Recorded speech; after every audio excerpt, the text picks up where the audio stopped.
folks. Here we go. A very pleasant good evening to you all. Welcome to the Citizen Leadership Institute for the city of Apache Junction, the class of 2022.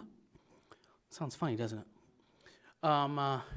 The first night, opening night, is a lot of fun to be able to see all of you out there. And for those of you who are watching on YouTube, hopefully everything was coming across very well. I am told you will need to either email me or text me questions throughout the night as we go through our presentations. We're going to have a presentation from the city manager as well as a little bit of an overview and history of the city that I will give as well tonight.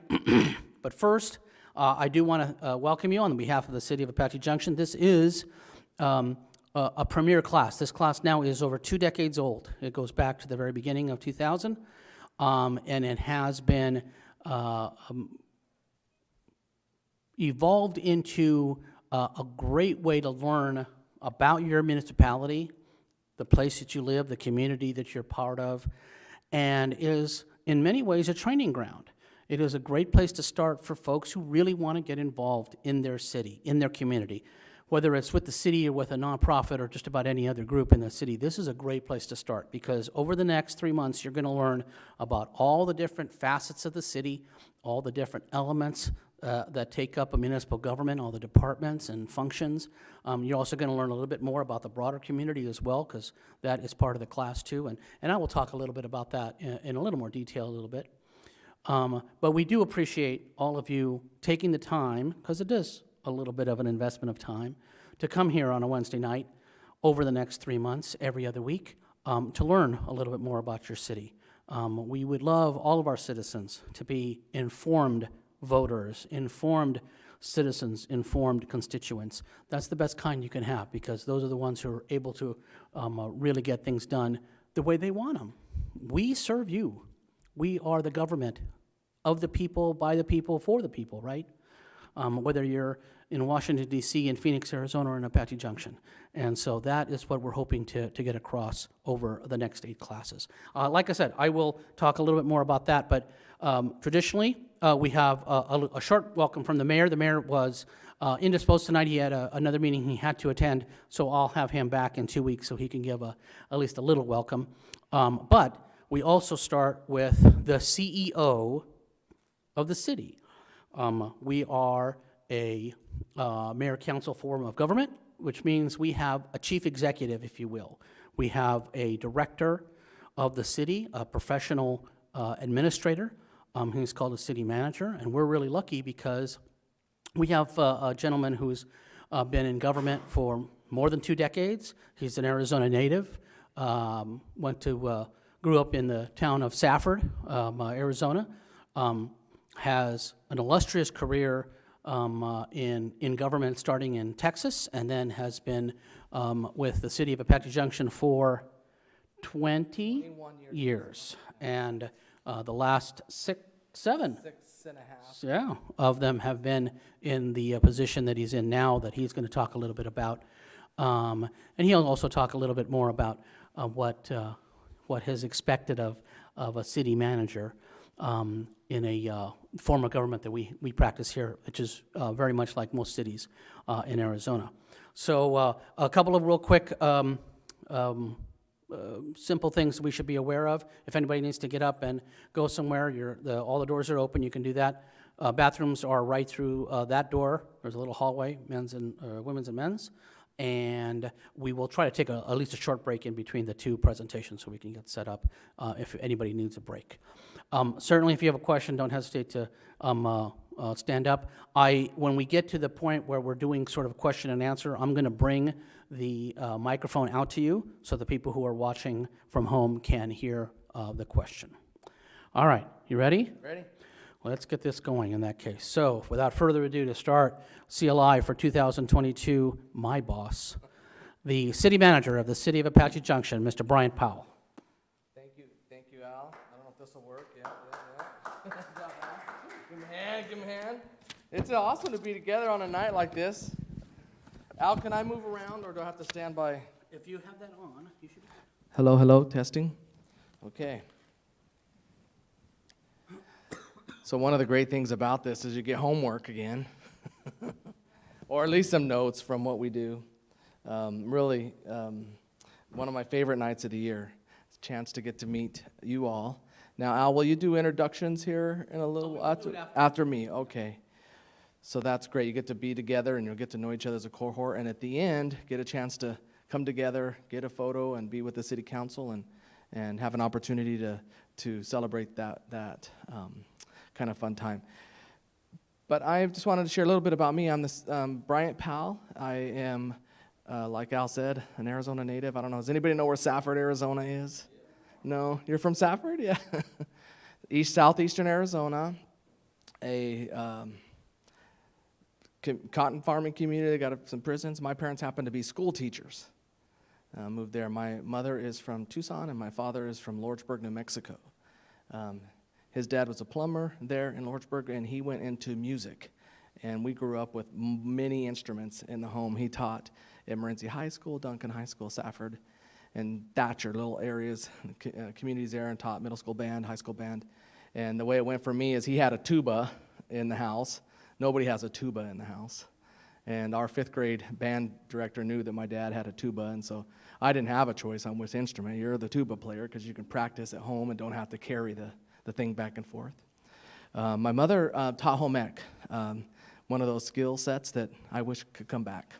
Some basics in sewing, cooking at the middle school level at Thatcher Middle School, and did that for 30-something years. So they were the school teachers there in what they call the Gila Valley. So I grew up kind of in that public sector world, not sure exactly what to do, but I'll tell you a little bit about why I got into local government here in a minute. But I have been in Apache Junction 21 years. We live off Tomahawk and Baseline. I have 3 daughters. The last one is still at Apache Junction High School. I have a daughter at NAU and one at Utah State. And there's nothing better than being the father of some girls, and they keep us on our toes. My wife Jenny teaches at the high school. She's a sub, or part-time sub, I guess, or full-time sub. I'm not sure what it is. And so we just love living here. I always thought growing up in Safford, when you came to Tucson or Phoenix, that like you arrived when you got to Apache Junction. Like that's where you got to a Circle K, or you got to stoplights. And so I have a different perspective on when I go to meetings now and I represent the city or go into Phoenix. I'm like, oh, you live way out in Apache Junction. Was that a long trip? And I say, what? That's actually, Apache Junction's where you arrived. And so I love to share the great world that we have out here that's a very unique place where we live next to the Superstition Mountains that has a wonderful lifestyle. In the council manager form of government, the council members are not partisan. We don't deal with issues related to partisanship. And for me, as I was trying to figure out what to do, I love that. I love that we're dealing with potholes, or we're dealing with programs in library and Parks and Rec, or we just don't need to get into big issues. And some of those things are really contentious and can get us into dividing us as a nation, or as a state, or as a community, or even a city. And one of the great things about local government is that we can work on those issues together. And I think we have a great opportunity with our staff and others to help others understand, like, how we bring in our revenue. And I really hope you ask questions about that. We have, the budget staff coming, and then I'll share a little bit about how we're based from a revenue standpoint. But a citizen, to me, is so much different than a customer or a resident. A citizen is somebody that understands their role in society of voting, and how important it is to be an informed voter, and how important it is to understand your taxes and what you're getting in as an investment. That's a citizen, and we've lost so much from that. We were just talking about the program, Mr. McNulty, who is our multimedia producer and here with us tonight. His mother and father were part of this community for many, many years. His mother recently passed, and he stumbled across some really neat things as he was going through that. And one of the things was called the Student Voter Program. Kids voting, and the ability for youth to get involved in civics and do voting, and understanding that important role. And we've certainly lost some of that ability to do that, but we're working on it. Whereas a community, we have a youth commission, and they come in and get to hear some things like that.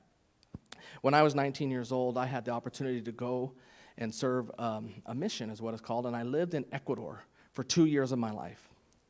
And the place where I was assigned and I didn't get a choice on that, was a place called Guayaquil, Ecuador. 3 million people. I can't believe I didn't know about it. It's right on the equator. And the first thing I noticed when I got there was this thing called cholera. And there were signs everywhere telling everybody, boil your water. I'm like, well, that's what's going on here. And they said, well, we don't have running water or reliable running water. Great. Really? Yeah, be careful what you drink and be careful what you eat. What do they do for sewer? And it turned out that they had this river come in, and some of the really poor neighborhoods really suffered with sewer, meaning not full-time sewer or not having a sewer service. And then electric, power. It was very unreliable. And so for me, I could never even imagine like 3 million people in a society, and only the very, very rich were able to have some kind of form of what we would call just regular life. And I thought about like, how did we do this? And how are we standing on decisions that were made for generations that allow for us to wake up every day and we turn the faucet and it's great and I don't worry about that or those types of issues. And over a period of time after I got back and went into schooling, I realized that that's what local government did. They figured out ways and means to work together as a society to set up water systems, set up sewer systems, and it led me into understanding a background in finance, and that led me to my first job as a budget analyst in San Antonio, Texas, about my first after graduate school, and learned about a big city budget in San Antonio. And then after that, 3 years there, an opportunity came back to come back to Arizona after we had our first child, and I've been here ever since. And really enjoyed working in Apache Junction because our sewer has only been here since 1996. We have 2 water companies, and they're both developing. They have issues with groundwater and surface water. And if you're in Arizona, water is everything, trying to understand that. And the connection between safe and reliable wastewater and how it connects what we call One Water to help us have reliable resources for the future. And then, of course, SRP, and I don't have to worry about power, so that's not in our world. Anyways, that's a little bit about me. I hope if you have any questions at the end of my talk a little bit about the council manager form of government and Apache Junction. I hope you'll tell me a little bit about some of the things you may be concerned about, or maybe what brought you here, so that I can attempt to answer those. Okay, so the first place I want to start and give to each of you, and this is for your booklet. Al, can you help me with this? And pass this. This is our mission statement and vision statement. And everybody, thank you. Oh, thank you. This, in government, it's hard to always say this, but probably in local government as much as any place, we can run an organization as best we can, not fully like an enterprise or business enterprise, like a business, but we are sensitive to the recognition right up front that we propose. So there's 2 governments in the United States, a federal and a state. And when the state of Arizona became a state in 1912, they created the ability for cities and towns to incorporate. And we are an incorporated city since 1978, and not to confuse with the 100-year celebration, which was a foundation, or what do we call it, centennial event for Founders Day. So folks came here and founded that time period at that time. It took them many, many years later to become incorporated in 1978. What's interesting about our history is that the fire department, that we normally call a fire department, is actually truly a district. And the district actually predates the city. The citizens of this area bonded together and said, we want a fire protection, and we want to tax ourselves for that. So if any of you own, all of you own property here or pay rental, you'll see on your property tax a line item that says now it's called, it used to be called Apache Junction Fire District. It's called Superstition Fire and Medical District. They have a board.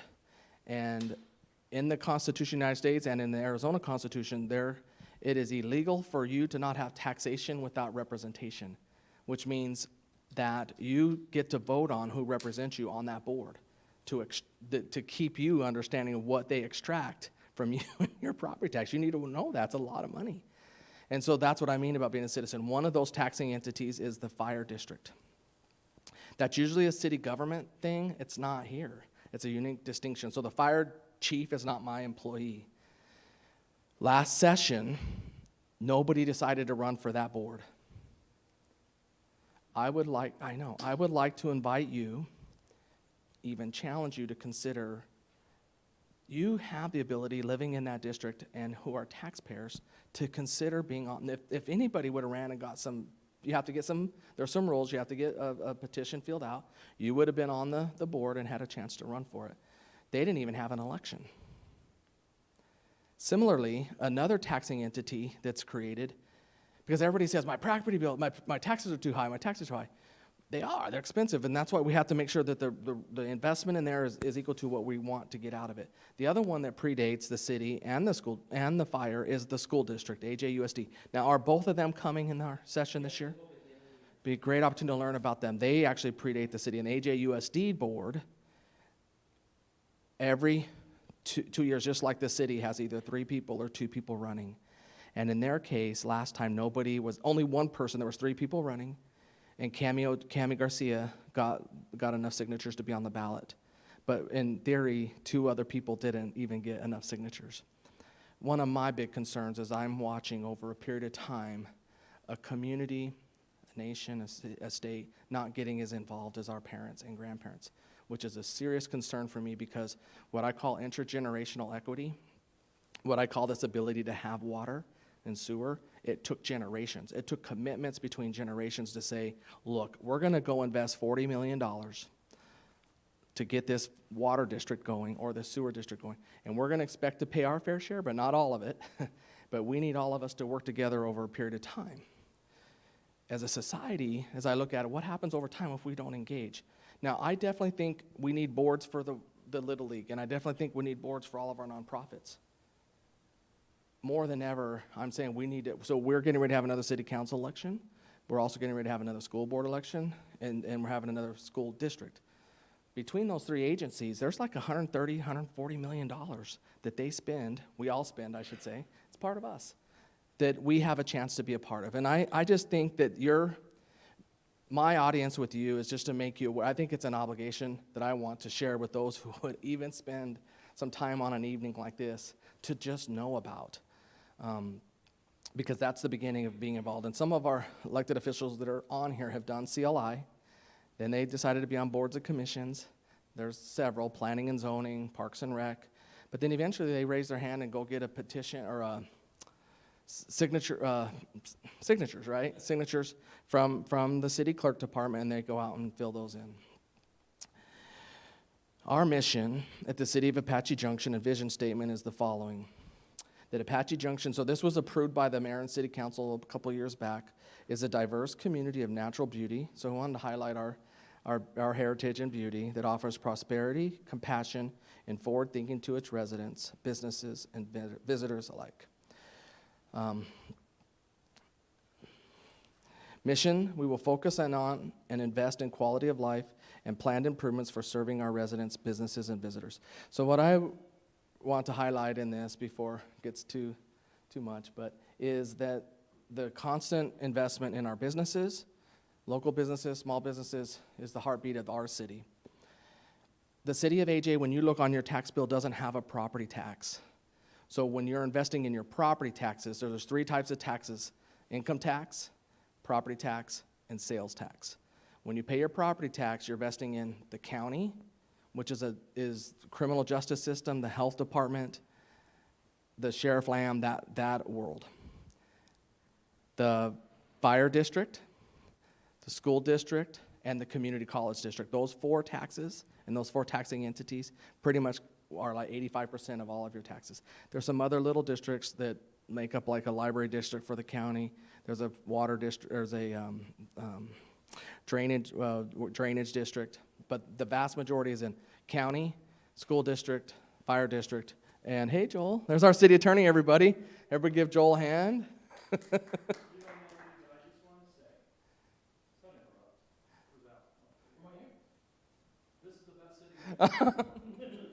No, this is... I've been in city work for about 30 years. Not here, I've been here 24, but he is the best city manager I've ever worked with, so I just wanted to say that. Have a good night, Joel. Thank you. We'll get your chance. So that's the property tax world. Income tax is an interesting one. Income tax, course, is federal and state, and they go to those levels. The state government said cities and towns, you don't do income tax. So that's easy. So I don't have to worry about income tax. Where we get our vast majority, 75% of our revenue, and we'll give you charts and we'll actually show you the numbers at a future night, is what we call our sales tax. It's 2.4% of everything. I like to say Walmart or Safeway, or when you go there, you'll notice that there's a big sales tax bill. And that sales tax usually is around 9%, 9.4%. Of that 9%, 2.4 is city. About 6 goes to the county, or 6 goes to the state, and another percent goes to the county. So even within there, it's complicated. So could I make it any more complicated for you all and make it, hard to understand? Is why sometimes people just give up. It's like, so you're telling me, Mr. Powell, that even within the sales tax, I got to memorize all the different taxes? Well, yes. So we are able to receive 2.4% of everything that's sold in our city. And we thank you for that. That 2.4% is 79%, and that is about, we bring about 22 million total, and I guess the number is, what is that, $19 million in sales tax to help fund us. We get some intergovernmental revenues. Of course, we get some revenues for, if you join the program at the end of the multi-gen. There's other little amounts, but the vast majority is our city sales tax. So that's the business side of our mission and vision statement. Our residents, quality of life, those who live here, those who reside, trying our best.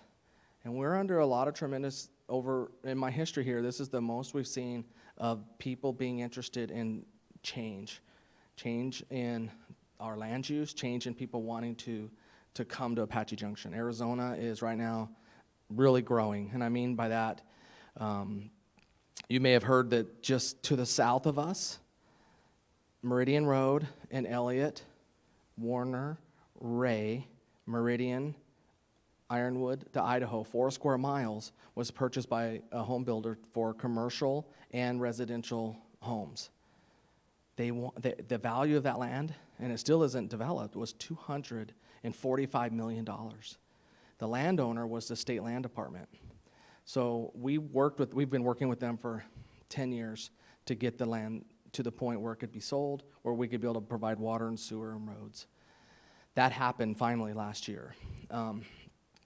That is an indication that we are in the path of growth from the valley. We are where Chandler was 50 years ago. We are where Queen Creek was 10 years ago, 15 years ago. It's very natural in an urbanized area, especially one like Phoenix, that it grows like a balloon. In order for us to preserve, so up north, it's a little bit different up north. The city council has preserved some of that for acre and a quarter lots, is preserved up here what we call the Y area for what we call a rural standard, no streetlights, no sidewalks, actually what we would call like ribbon curbs. That's been a long-standing policy of the city. And for the most part, it's really hard. We don't even have water and sewer in some of those areas. It's literally the rock off the Superstition Mountain. So when developers come in, they're like, oh my gosh, this is way more expensive. So we don't have like vast developers wanting to go up to the north and to the east of us at all, really. We haven't had that since I've been here. We do have some interest, and we have rezoned some land over here by where the Grand Hotel piece was, where the focal point is. We call that our downtown area. We put in a park a few years back called Flatiron. And there's some land around there, 60 acres, that there is some interest. And we've had even interest like in land just real close to here across the street. The real issue is, again, on land use for our residents is we need the input on how we want to develop that area. How dense do we really want it? How much of that do we really want? So that's the resident side to make sure quality of life. And then the last is visitors. So we have a quality of life for our visitors. We just had the Centennial, Lost Dutchman Days, Parade and Rodeo, Veterans Day Parade, 4th of July. Those events are sentimental events that are part of our culture. I would say the rodeo, and the rodeo has been going for 54 years, is our cultural event for the year. It talks about our heritage. So that's our vision, mission statement. Any questions about that at all? Every few years, the city council would look at that and think about, thank you for that. Let me make sure I got one.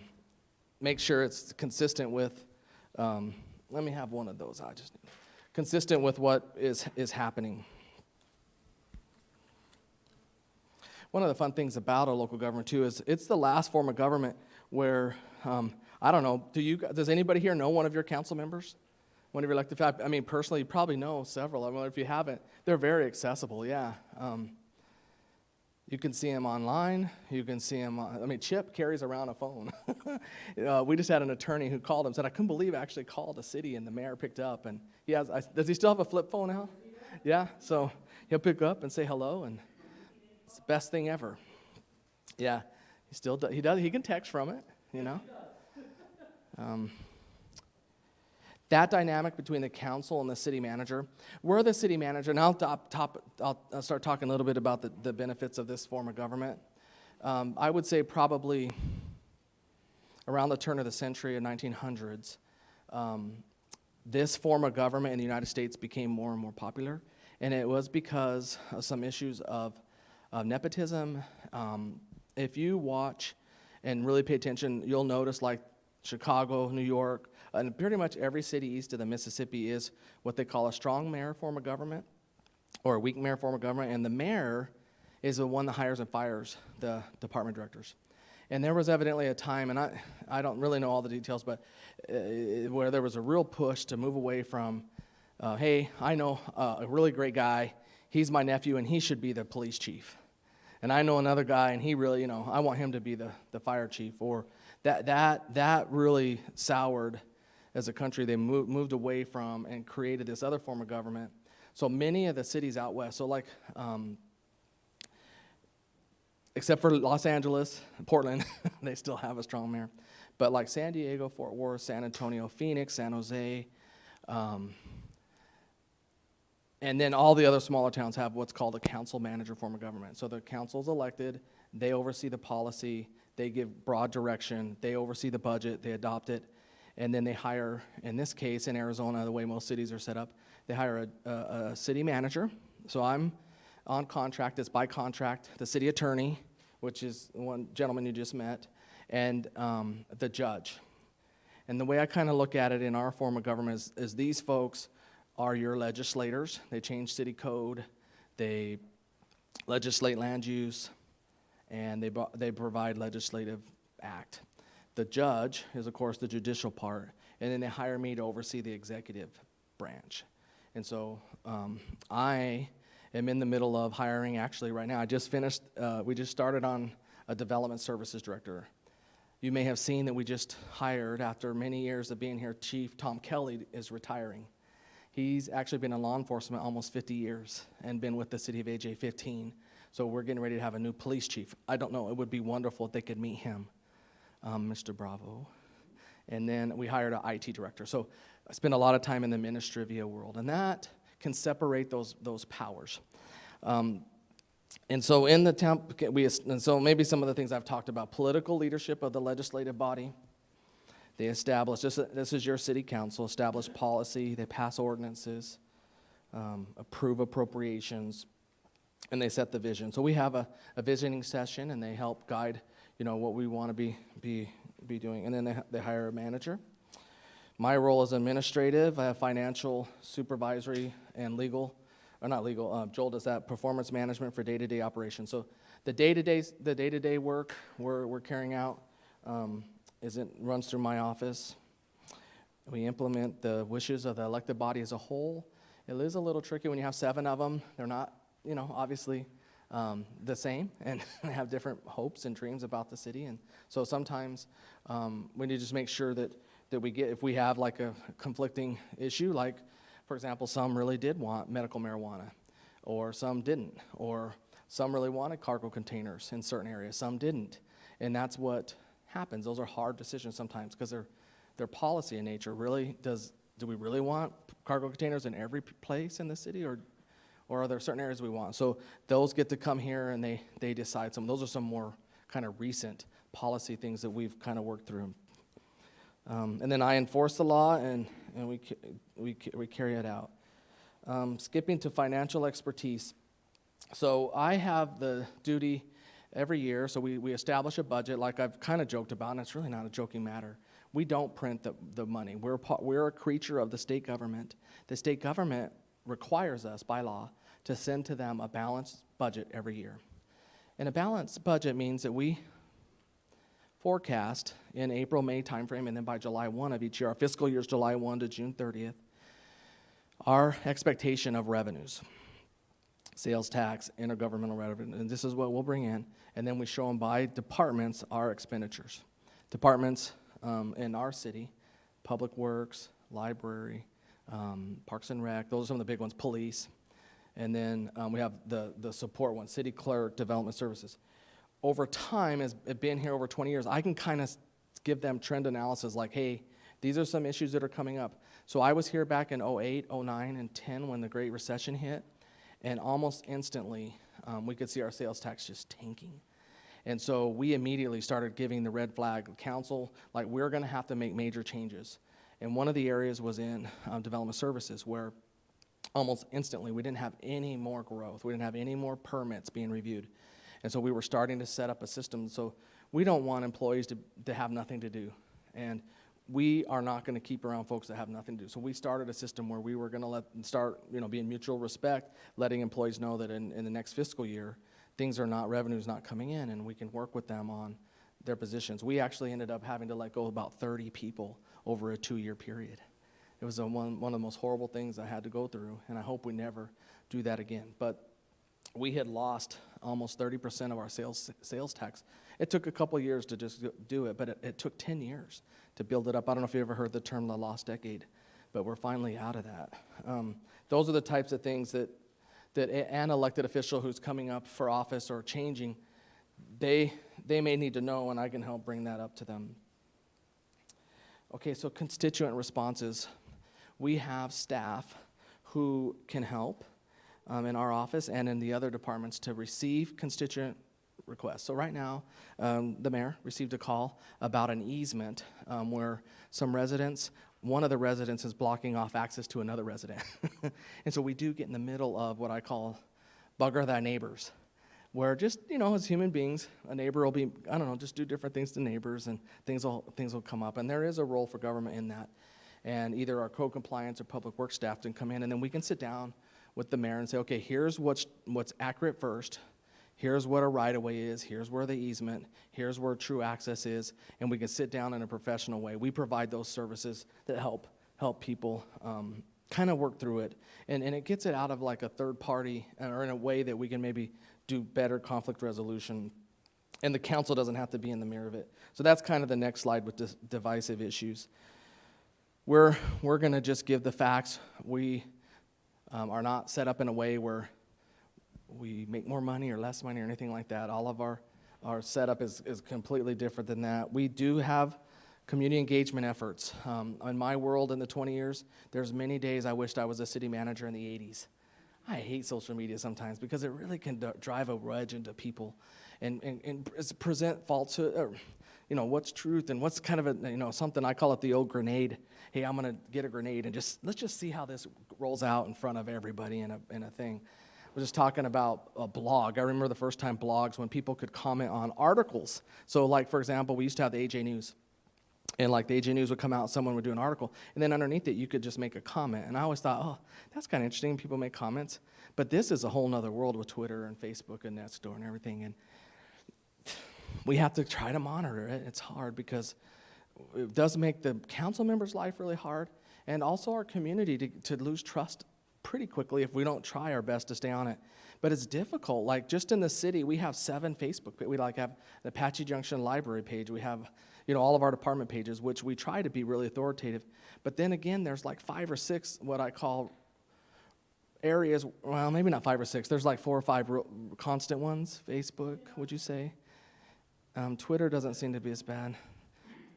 Regular. And I don't think it's the worst thing either, but it does create a forum where it can be a lot of confusion. And I feel for Al sometimes because it's just him. We don't have Gilbert has 11 people. Of course, a lot bigger city, but their resources, unless the city council wants to throw more government tax dollars at it, I could put in the budget, 3 new staff members, and let's monitor this all the time, and maybe that's what we need to do.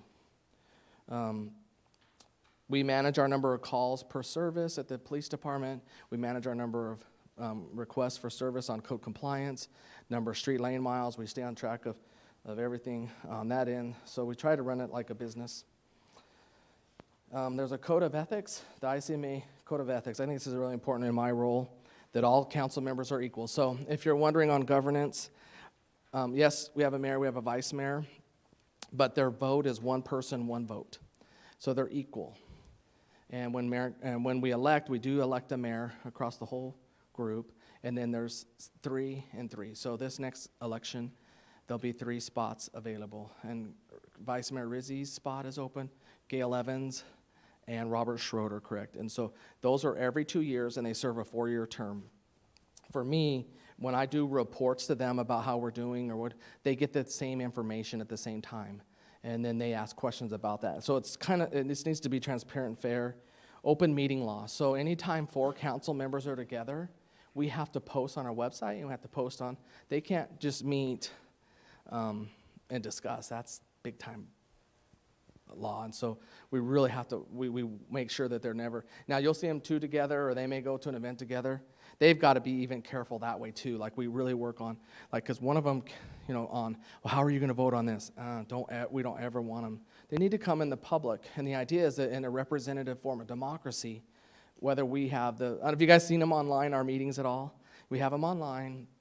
The exact packet that they have in front of them that you see them looking at is the exact same report you have. In the olden days, there wasn't that availability. What I really like about the system we have is it's the exact same, 1-to-1. There's no more, no less.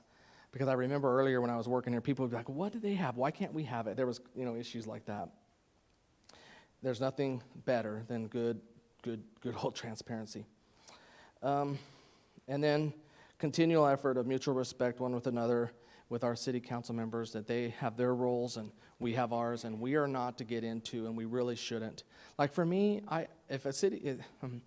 if 4 of them want to go a certain direction, and I'm not this way, but we should never have recreational marijuana, or it shouldn't be in this area.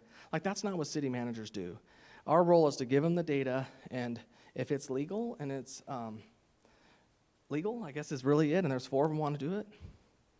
As a staff, we just need to get out of the way and help them do it. That's their right to do that. Any questions about some of the items that you may come across? Al, what's some recent ordinances that we've done that have been kind of interesting? Rezonings and a few other, other than the state land, obviously. Yeah, so state land was a big deal last year. We've had the Planning and Zoning Commission of all of our boards and commissions, probably the single most important commission, because all of their items review what developers are thinking for new development. So if you're interested in new development or interested in those types of issues, that might be an area you want to do. The Parks and Rec Commission just helped us on locating a new dog park and helping us pick out the name and pick out how big. They also are going to be helping us out with future parks and what we want in for amenities. So for example, I love racquetball, but we don't build racquetball courts as much anymore. Tennis courts, it's not. It's, what's the one? Pickleball. So those are now in the line side of what our programming needs to be. And so that's another great, and the library is actually going through its own strategic plan update. They're a great board, and they do a bunch of great things. Which we do have a question, speaking Yes. of Oh, boards. Yes. We had a question from one of our attendees online about the residency requirement for boards. So of course, Okay. there are several where you have to and some where you don't, All right? right. So most recently, we have our first ever arts board, one that I'm super proud of. Council has been asking for a long time to get an arts board. In that board, they established it and we have a couple boards that would allow for someone outside the city.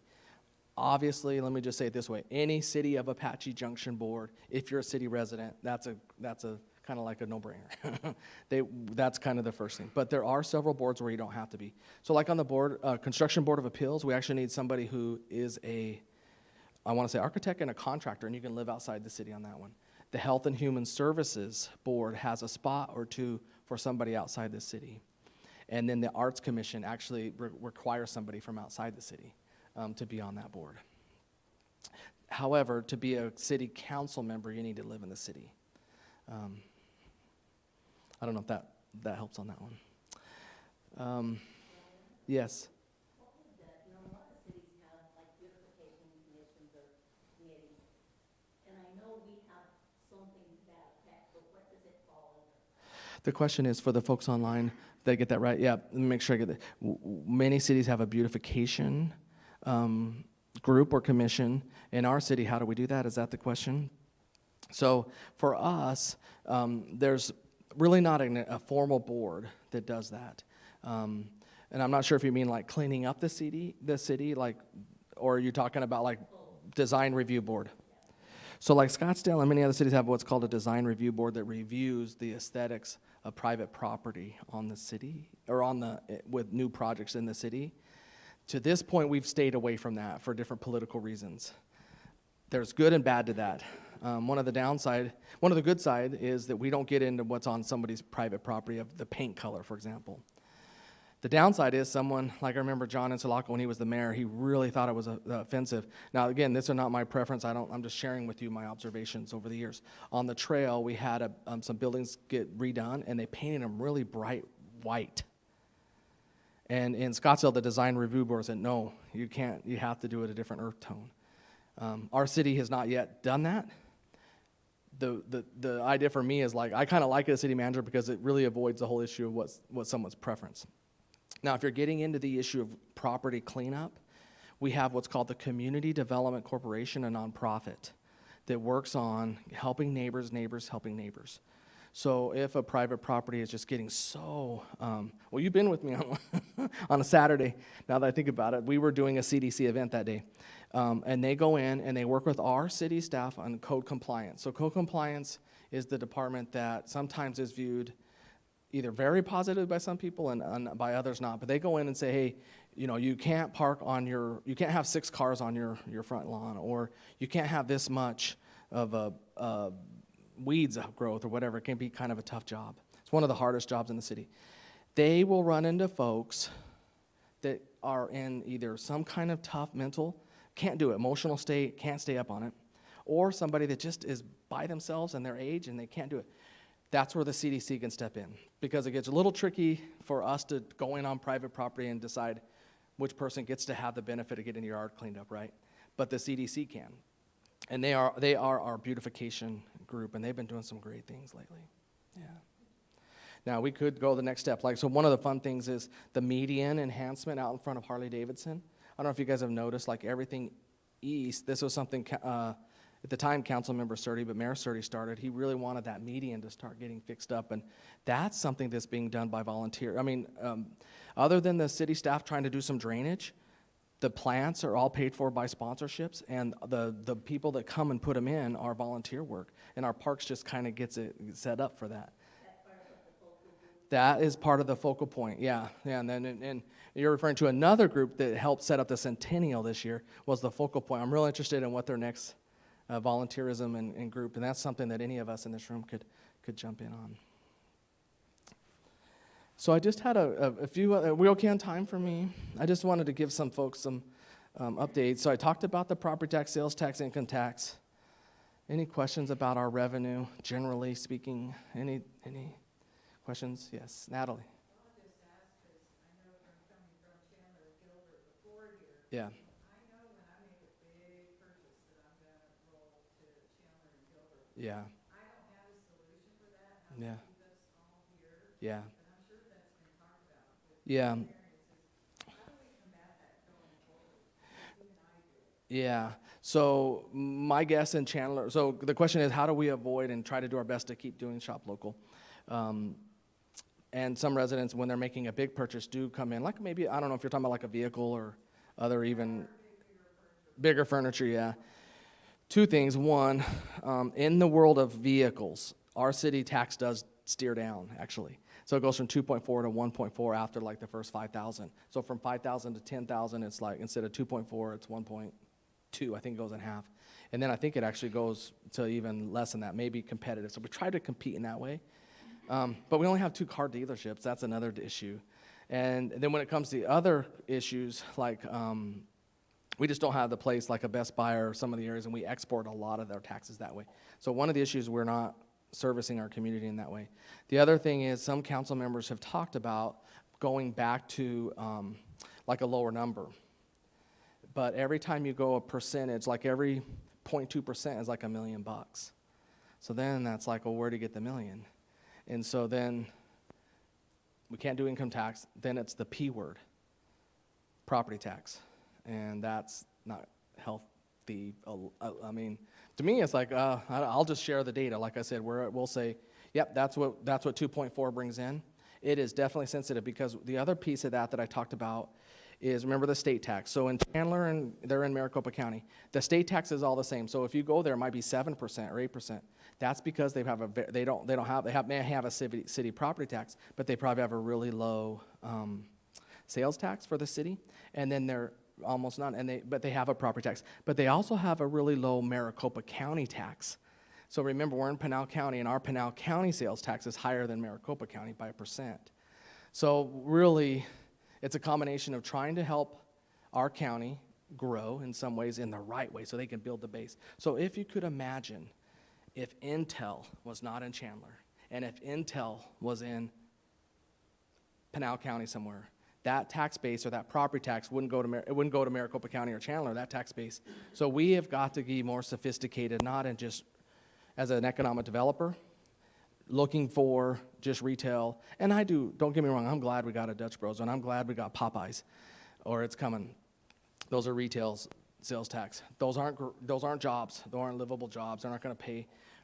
Having another Intel south of AG, or having another place like that along the 24 as it comes, or on the north-south freeway as we develop, will change the face. And so we think as we grow, having residents come, and I'll talk a little bit about those freeways. Yes?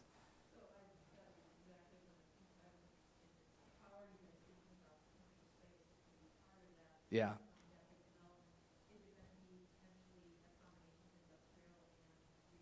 Yes and yes. Yes. Absolutely.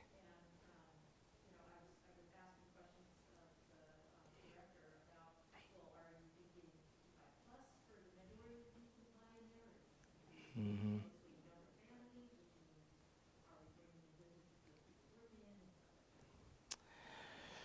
So that's the wonderful, let's see if I can capture it all. So for the folks online, how are we looking as a city long-term regarding that new development?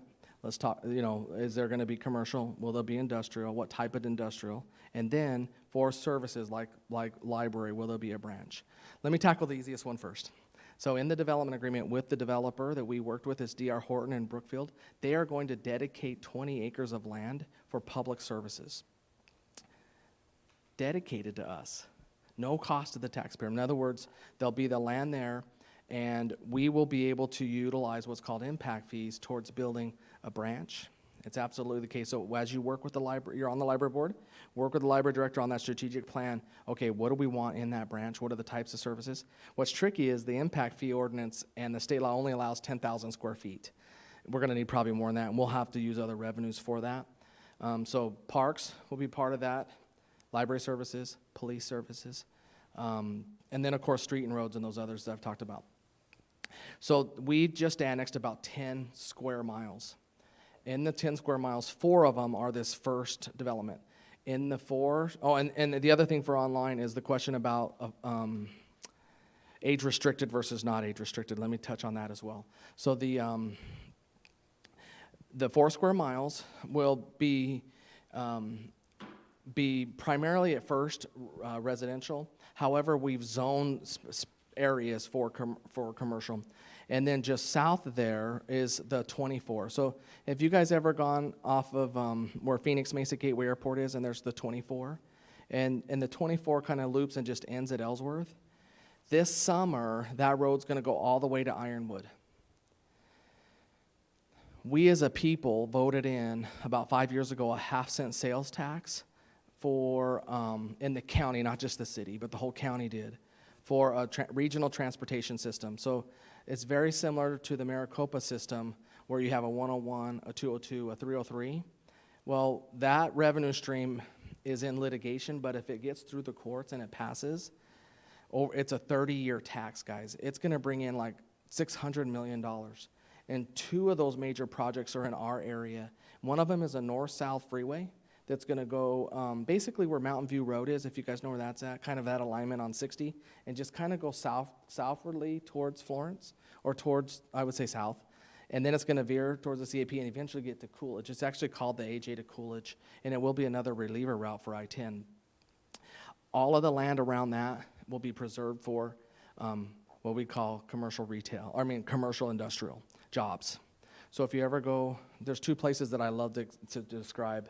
And again, this is out a few years, guys. This is not happening. I mean, even the growth to the south is a 10-year model. It's going to take time to get that going, but it'll go.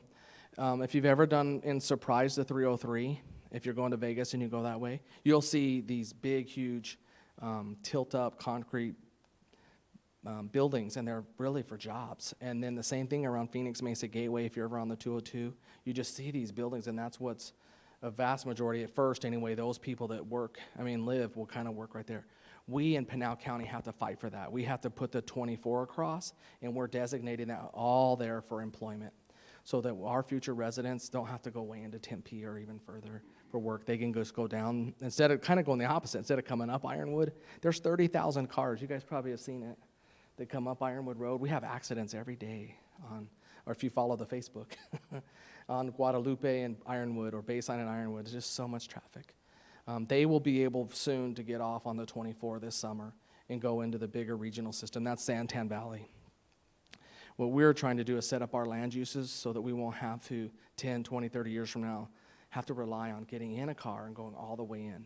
We can either work from home, have the broadband, live and work, and then go hike in that Superstition Mountain, have a good time. That's our dream. And then if you have to work, that it's close by at the airport or close by here. Yes. Oh, and I didn't talk about age restricted. Thank you. So in the development agreement, the city council said, in essence, we've done our fair share of having age restricted. And there's going to be, over a 10 to 12-year period, 5,500 homes go in from Brookfield, and 5,500 homes go in from D.R. Horton. They each cannot go over 1,000 homes. However, meaning that of the 11,000 homes, 2,000 could be 55 plus. But that's in the development agreement. D.R. Horton doesn't, their plan is to do 0 age restricted. So that means on the D.R. Horton side, and if you guys have had a chance to go check this out, it really is amazing. So you have to get there through Mesa, unfortunately. You have to go down Signal Butte, take a left on Elliott, go back towards AJ, and then go down Meridian Road to where it ends, and you'll see just like a whole bunch of dirt movers just moving dirt, getting the roads ready. D.R. Horton's the first group to go, and they put it in the development agreement only because Brookfield wanted it, but they really want to do 5,500 homes, none of them age restricted. There's a lot of thinking about why they would do that. They're going to want to have the ability, if 10, 15 years out, needed to do that, and they'll have 1,000 homes to do that. But the other part of the development agreement is that the first 2,000 homes that go down there are not age restricted either. So it was kind of this combination of, don't start with age restricted. Don't just start with, we've got our fair share. It's kind of what this, I'm not saying it's good or bad. I'm just saying that's what the city council said. Just start out with non-age restricted. Here's another reason that they felt like they need to do that. And I just had this discussion about balance in a community, Al. I grew up in Safford. There's a little town next to Safford called Thatcher. Thatcher has 3,000 people. Thatcher has what's called a strong 3A high school. What that means is they have probably, 700 kids in Thatcher High School? So 700 kids, 3,000 people in the city. Apache Junction, Arizona, 40,000 people. We have a 4A high school, and we have just over 1,100 students. Talk to me about that. What does that imply? What does that mean?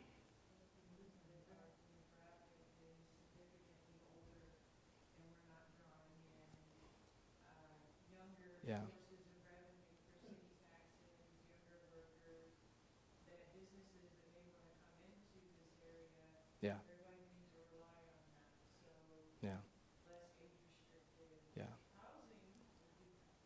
So that's why the council has kind of said, hey, in fact, we've seen the investment of our schools. You'll see they're just getting ready to do some painting that's long overdue that's happening over at the high school.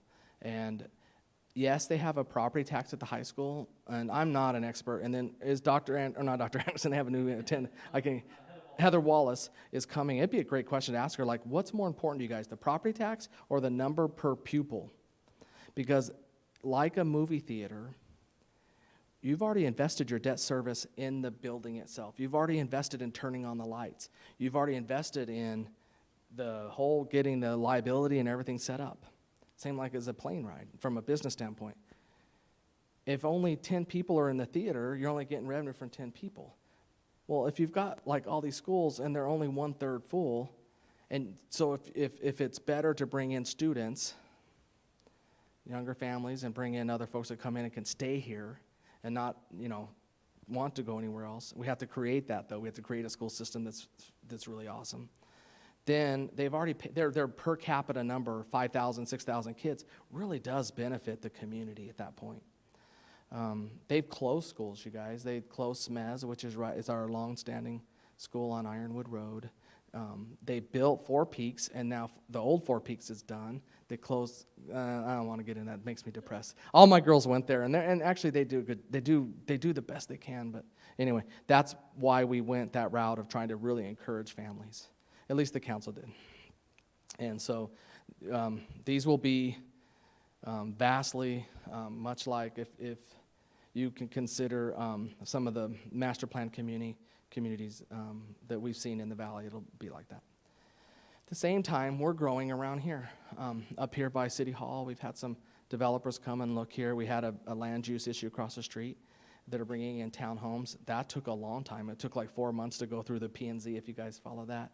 They were going to do, they wanted more horse privilege or horse connectivity, better trails.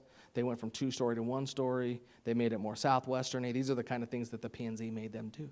And the developer said, yeah, no problem. And so that's the one that's right across the street here.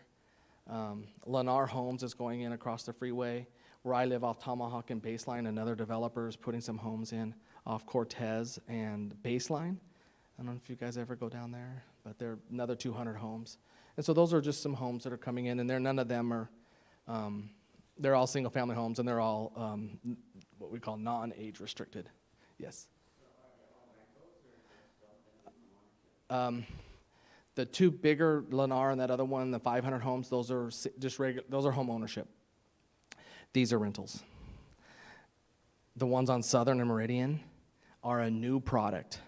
Did I get that right? Southern Meridian? Yes, I'm right. Northeast corner, Southern Meridian. Those are this thing called, we've never seen this yet, single-family rentals. So they're homes, and they're actually separate parcels, but like a big trust owns them. And then, because the cost of housing is outrageous right now, and they'll rent, people that'll move in will rent. So I'm really interested in how that, council was okay to try it. There are going in all across the valley too. It's kind of a new. I don't think so. So if you guys are familiar with the ones across from the library a few years back, it's called AJ Townhomes.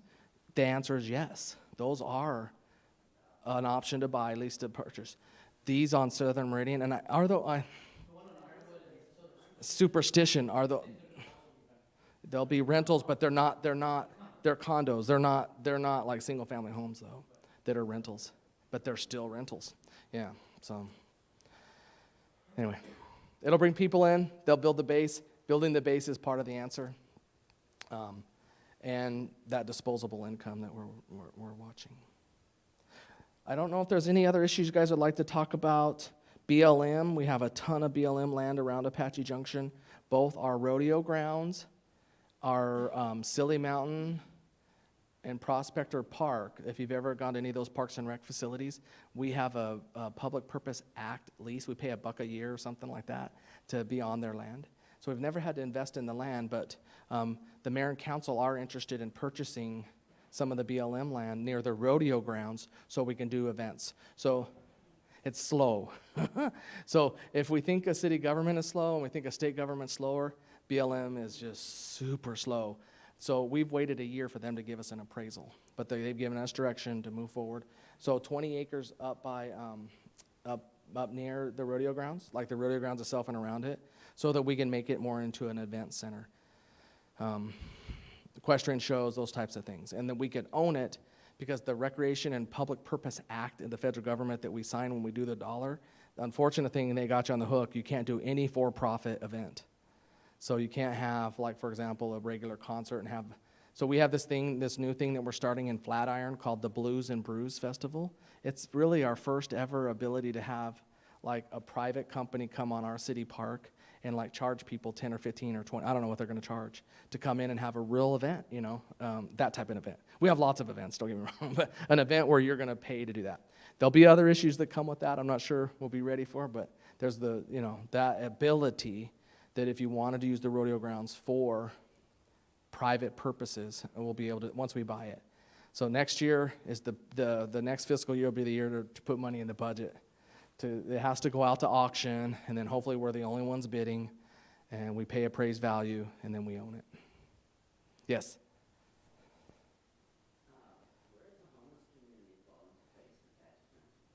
The question for everybody is the homeless community, where does it fall in? So one of my, the way I describe this one is that we are not the public health department. We're not the, Pinal County has revenue from the federal government to try to help landlords to bring people in for shelter. I can say that real easy, but the fact of the matter is when people see homeless, they contact our local elected officials and say, hey, what can we do?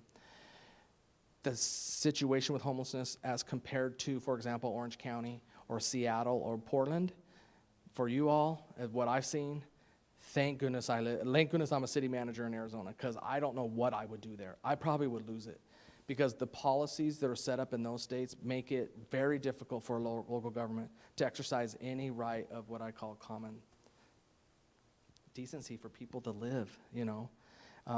We have a very loving community, and our community wants to do all it can to help its residents. And we have every year what's called a point-in-time count, and we're getting ready to do another one. We have nonprofits. Salvation Army, Genesis, the food bank are helping as a safety net. It's not enough. We don't have a shelter.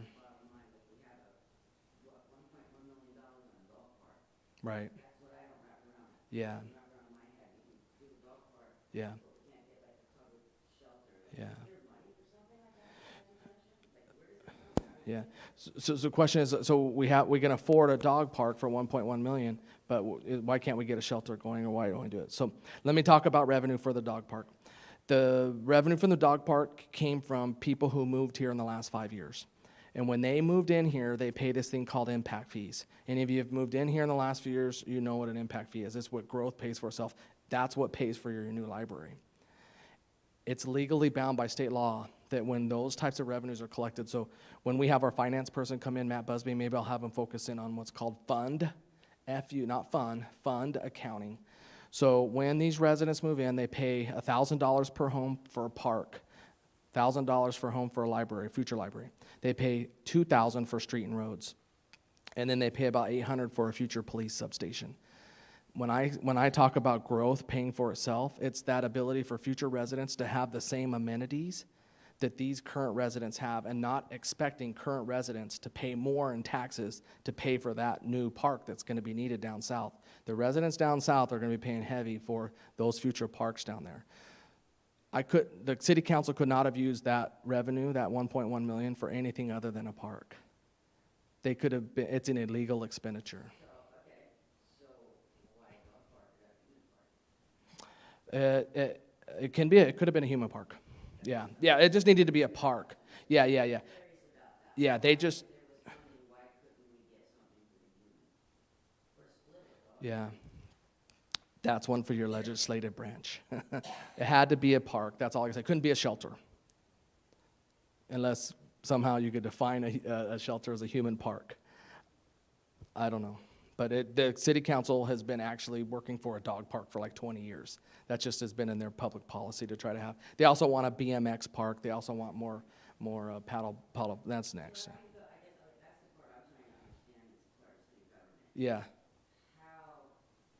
Who is the people in charge, what department or whatever group that needs to be addressed about getting like, is this one happening or Yeah. some kind of, it's almost like there's no place for anybody to sleep. Yeah. There's no safe place, there's, So we got a question of who is the Human Services Department in local government? And I'll tell you, we don't have one. We don't, like I said, the county is the one receiving the revenue for homeless services. We basically, if we could tax ourselves, or it basically comes down to this in terms of, we've got a pot of money, and certainly they could do that. It would just have to come from somewhere else. It would be an opportunity cost. Well, the county could do that too. You know, they do receive revenue from the federal government to deal with section housing, or they work with landlords to give credits for people to come in. Did you have a question in the back? So we have somewhere between 50 to 60 in the winter. Of course, it's way more in the winter. the way they do it, the count is wrong how they do it, because the count has percentage census. The count, people do not go out to campsites. Right. I'm an outreach navigator for Salvation Army, so Yeah. this one to 50, this one. So, Yeah. you can't do the count practice, you can't walk in on somebody. So the number is totally completely lowball, actually. Yeah. So, subject matter expert locally says at the Genesis, they serve 100 and something people every day, is my understanding. Right, now Genesis serves, and if we're just talking on shelter, that's a whole different thing. Now, I will say probably one of the most complex issues is that the best way to serve it? We can have a whole night just on what if shelters, because shelters are not new. And I would love to have a discussion about what Portland has done with shelters, and I would love to find out what other folks have done across the country about shelters. Yeah. Right. What land, where you do it. Yeah. Yeah. It's so tricky. So the other group that's really involved too is the behavioral health system. Do you guys know where the Horizon Health and Wellness? So our police officers are confronted with this issue all the time. And one of the resources we have, so if you were to say what department we don't have a department. We have a police department that is confronted working with our nonprofits. When the issue comes to us with either, a couple people at Ross that are standing in front, the Ross says, hey, I can't have them, they're keeping patrons from coming. Police officer responds, hey, can we help you get a meal? We can get you to Genesis. I mean, we just have very limited resources. And then, if we do have the ability for someone to help them get some behavioral health issues, because you get into, well, why is someone, going this? Where's mom and dad? There's a lot of it's a real complex issue. It's a tough issue, and it's one where I would love to interact with the public on. Hey, this is going to take all of us to help figure out it. One of my biggest worries is that as a society, sometimes we think, oh my gosh, we don't want government until we want government. I want my private property right until my neighbor is doing a horrible job. And then I want to call the government, and then you be the bad guy. And so it's a real, we got a very conservative group up here. And from their standpoint, they keep saying, and there's never been an initial, we've done some initial policy thinking about trying to work with Pinal County to help the homeless folks. It's definitely something we see on working with the business community. And they are our residents. But Tempe has a big old issue too as well. Did you have any more comments? I don't know if you want. Yeah. Uh-huh. Yeah. Yeah. 100 or 50, yeah. 150. Yeah. Yeah. My mother-in-law lives in Orange County. So we get to go over there and right off what's called the 57 and the 5 in the 91 area. They just tent like hundreds, and they don't have the law to say like, hey, just come in and find another spot.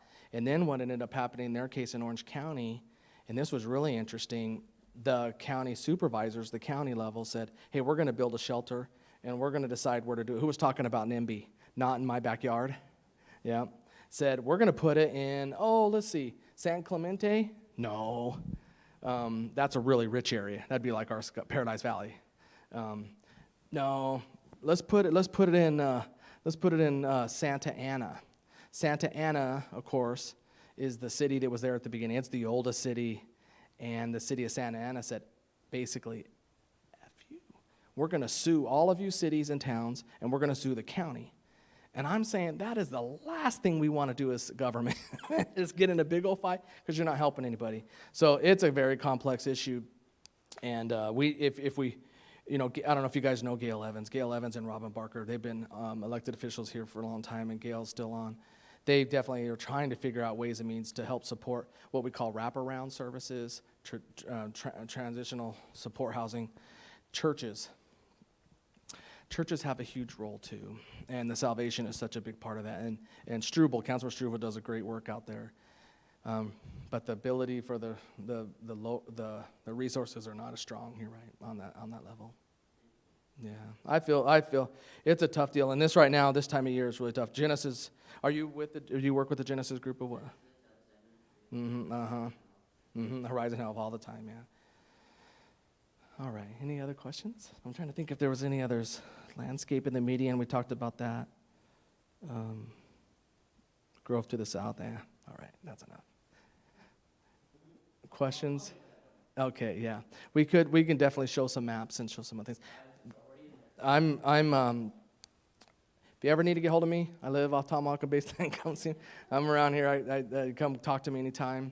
Of course, you can set up a meeting and we can talk about anything. But appreciate you guys doing this. I think this is a great opportunity. I hope you do consider my invitation to get involved. Maybe in some level, I'd love to help you learn about those opportunities. So have a good night, and I'll turn it back to Al. City Manager Brian Powell, ladies and gentlemen. Thank you, sir. Thank you.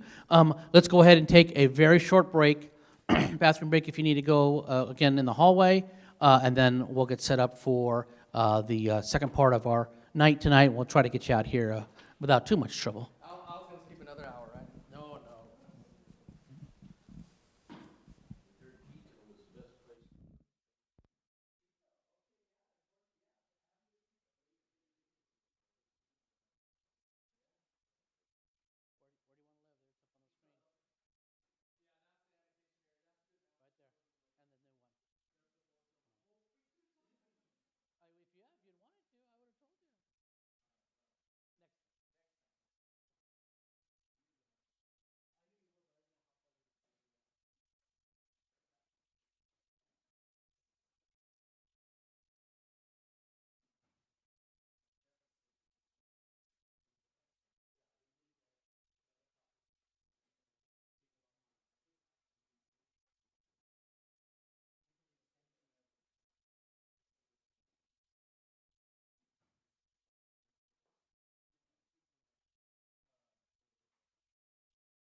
Okay. We're back, as they say. A nice overview from the city manager, and I will go into a little bit more detail on a couple of things that he touched on when we get to my presentation here in just a moment. And then you will get even more detail once we go through the class, and I'll kind of mention that as we go along too, because obviously our Development Services Department, which is our next session in 2 weeks, has been dealing with the state land issue for the last several years, leading up to the last 2 years of really hard work, and they are now in the process of having to hire people to make sure we can handle all the stuff that's been going on down there. So we'll talk a little bit, touch on that, and then they will likely go into much more detail on it. Okay, so this is our chance to get to know everybody a little bit.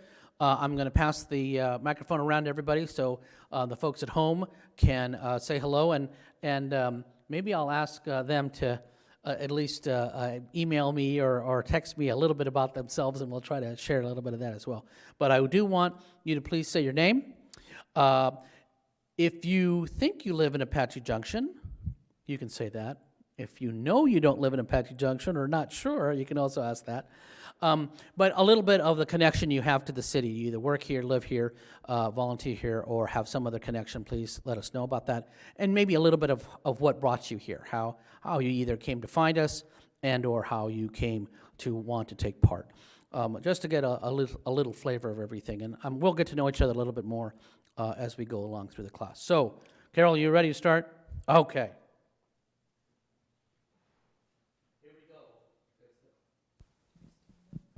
There we go. Now it's the class. Yeah, you can stand up if you'd like, because remember, all our classes are being taped. So if you miss something, or if you need to leave early or something like that, you can go back and watch. Or if, like I said, you can't make it on a particular night, or just would like to stay home on a particular night, you can watch online. You can see cameras if you've not been to a city council meeting, and I'll explain that a little bit later too. This is how we televise our city council meeting. So let's start with Ms. Carol. Carol, it's all yours. Hi, I'm Carol Otto. I work in the city of Apache Junction, but I do not live here. Not yet. I might retire here, but not sure yet. Anything else?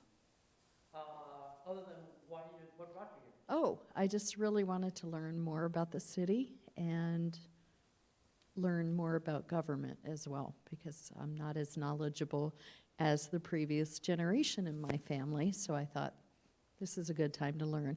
And it's free. Great. All right.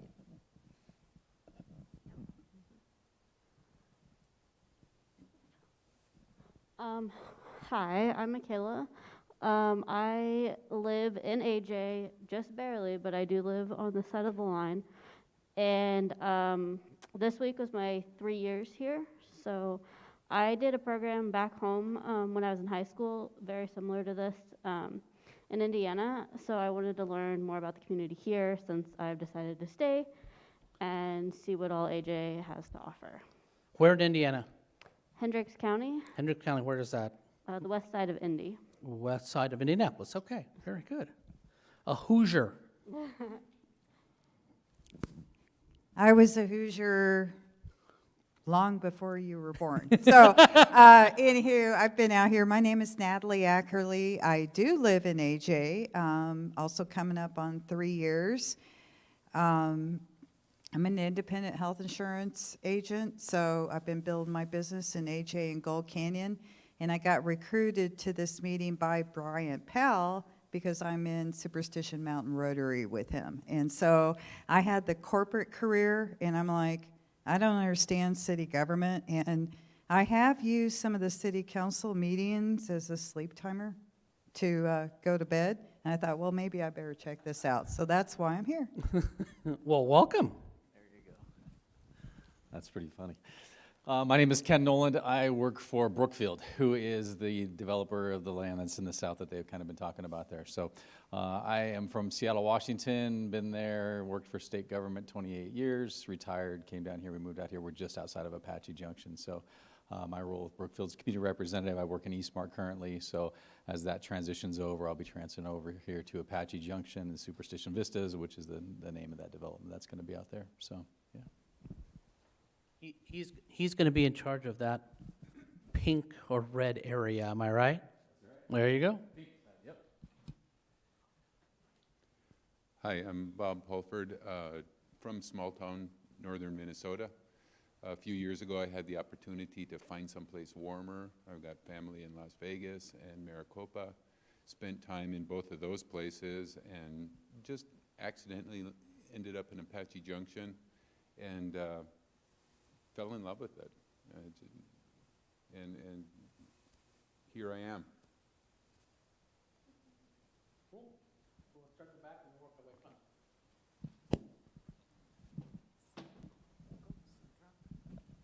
I'm Debbie Robinson. I am a refugee. I escaped California. I've been here since November 1st. My best friend lives in AJ, and I have been coming here for about 3 years. I fell in love with it. I would cry every time I got on the 10 to go home. I can't even express. You're blessed to live here. This is so beautiful here. My anger and rage has dissipated. I have more money. I am so happy and relaxed. And my best friend had done this course 5 years ago. He told me to come. I really plan to get involved in politics and the government. I need to learn. I'm currently a resort manager for a 55 and older community. So I'm learning lots, and I'm just thrilled and blessed to be here. You have no idea. So where in California are you from? I've lived San Diego, Orange County, Riverside, and when you said 50 homeless, I mean there's 50,000. I can't even.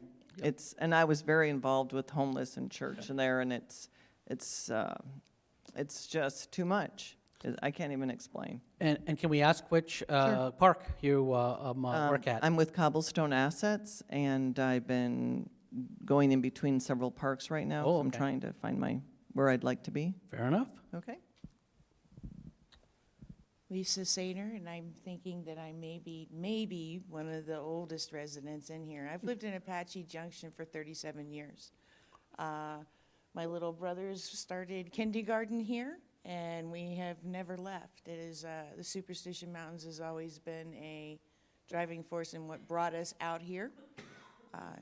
I'm a Texas transplant, so I come from a very rural area, much like AJ used to be. Social media marketing director, the thing Al doesn't want to do, or the other. There you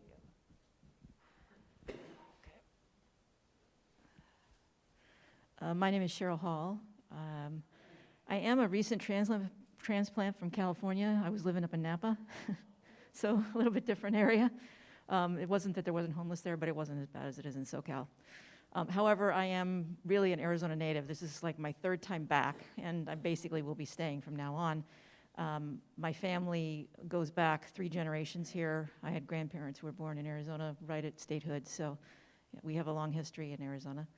I'm currently unemployed, but I'm really this close to getting a job.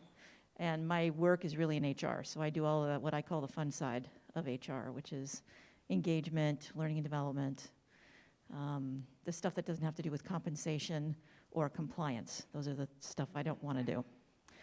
And the reason why I decided I wanted to do this is I actually was prompted to put in an application for one of the boards because of the flashing sign on Phelps and the trail. Back in, I guess it was maybe August, I saw it and I said, well, you know, and I immediately went to the site to say, well, is there a Citizens Leadership Academy or something like that? So I could figure out, and they had just finished, so there wasn't anything to sign up for. So I said, well, I'll put in an application. Probably won't get accepted, but I'll do it anyway. And right when I came for the interviews, Al was sitting there, and I said, well, you know, I wanted to do the Leadership Academy, but there wasn't any sessions. They said, just wait, it's coming. And so that's why I'm here, is because I'm already on the board, and I want to learn more about that role as well as what else is going on in AJ.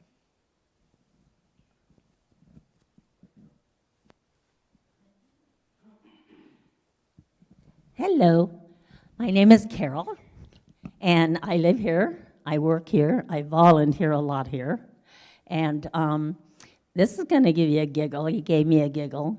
The first reason I thought about coming here is something that Brian touched on, and that is social media. I get a kick out of all the experts we have on social media. They either are complainers or experts about everything, and it made me realize I probably was among one of those groups, I'm not sure which. So I figure it was time I get educated, but I'm also, I figure with all the volunteer work I do, the more I know, the more I can help. So that's the main reason I'm here.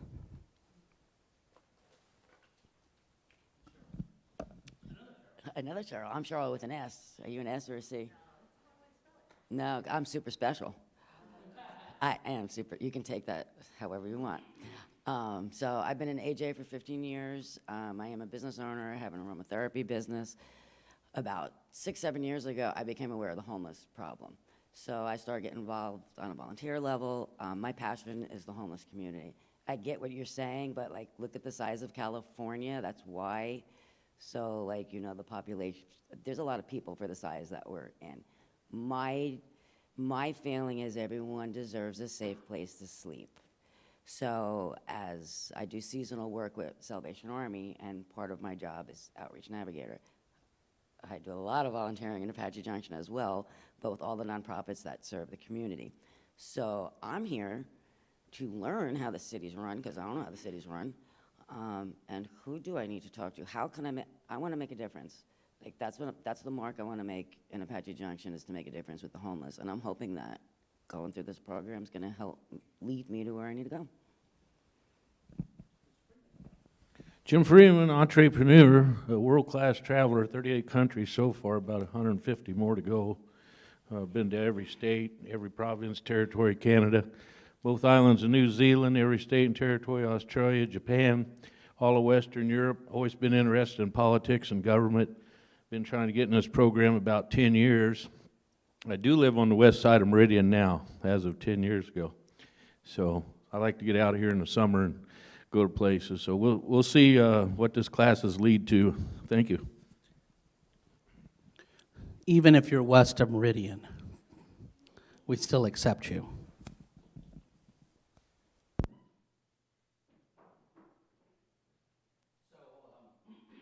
So how many of you live in the city of Apache Junction?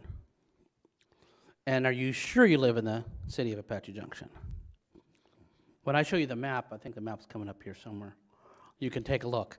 One of the funny things about the city of Apache Junction is it has what's called county islands all around it.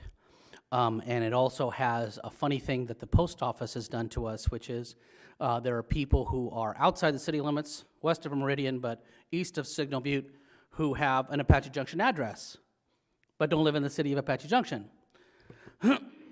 So we end up with folks there asking why they can't vote for mayor, and why can't you come and pick up my trash, and why can't you come and fix my street in front of my house?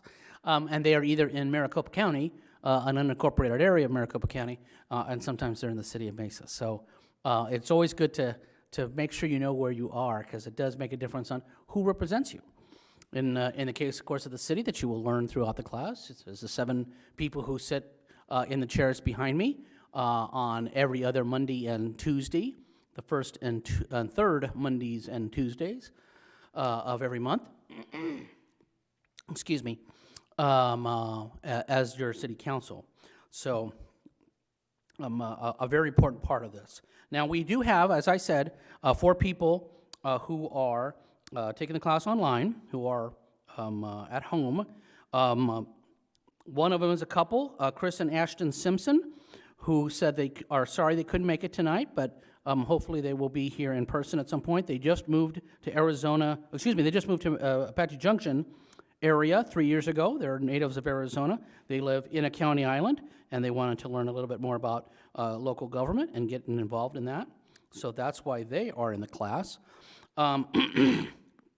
Dealey, who is not here, also could not be here tonight, but she's online. She's been here since 1987, so not quite.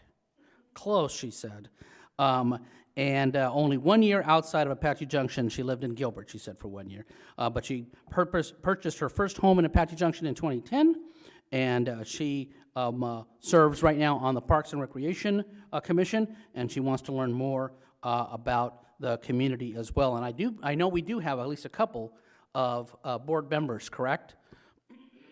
Who else is on a board? I know Cheryl's on the library board. Anybody else? Dealey's on Parks. And the other person who is on line right now is Myra Garcia. And if you don't know that name, you should know that name. She is, of course, the executive director of the food bank, which is right across the street.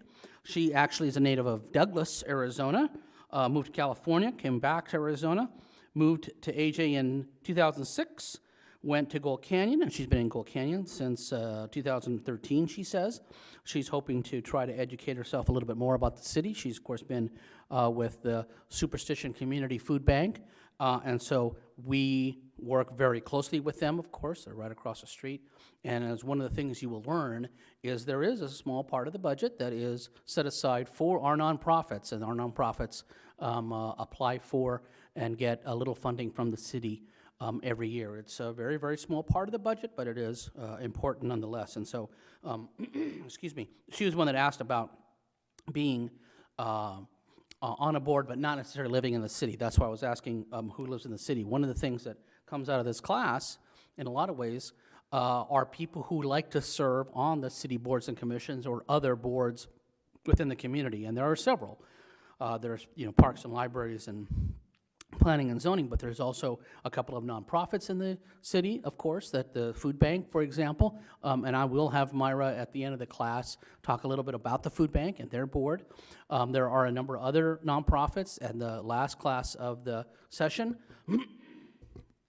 I will have a former pupil, a former student, Jeff Mitchell, is going to come and talk a little bit about those nonprofits. A lot of them do have boards and commissions or advisory folks, and that is something that you may want to be interested in as well. Certainly you can run for a position, city council, school board, fire district, as the city manager mentioned. All of those are elected boards, but again, having the knowledge and the understanding of how the community works certainly would play very well in any of those particular positions. I do apologize, I got something in my throat. So let's get started with a little bit of overview, history, what's going on. If you have questions, again, same thing as always. I will try to repeat the question. If I can run out the microphone to you, I'll do that. But if you do have a question as we go along, then please go ahead and pipe up and let me know. We're going to talk a little bit about the different classes that we're going to be going through over the next 3 months. It'll take us till April to get through everything, and we'll go to that in a little more detail. The city manager mentioned, how old is the city? Do you remember?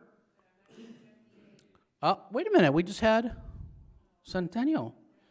Yeah, so I think more than a few folks might be a little bit confused. It is actually the celebration of the founding of the area. So George Curtis and his family reportedly came to the area that we now call Apache Junction in the year 1922, and started a gas station and did a bunch of kind of stuff beginning at that time. That's sort of the time that we mark as, and there were people living out here before that, of course. If you know anything about the legend of the Lost Dutchman, you know that goes back to the 19th century. So there have been people out here, but that is sort of the beginning of the settlement that we now refer to as Apache Junction. So we got a chance to celebrate that over the weekend. The Focal Point Committee started that. It is a community group. It was not the city that did that or any city department. It was all volunteers, all community folks who pulled that together. They raised, I don't know, $40,000 or something to pull together all the things that they needed to do to pull off a really nice event and fireworks and whatnot. So that was really kind of neat. But it gives us a chance to talk a little bit about history. And the history of the city goes back, as we said, 100 or more years. But like a lot of places throughout the Phoenix area and in Arizona, it really started to grow a little bit more after World War II. So you can see the picture from the 1960s there. That was probably a little bit of a boom area.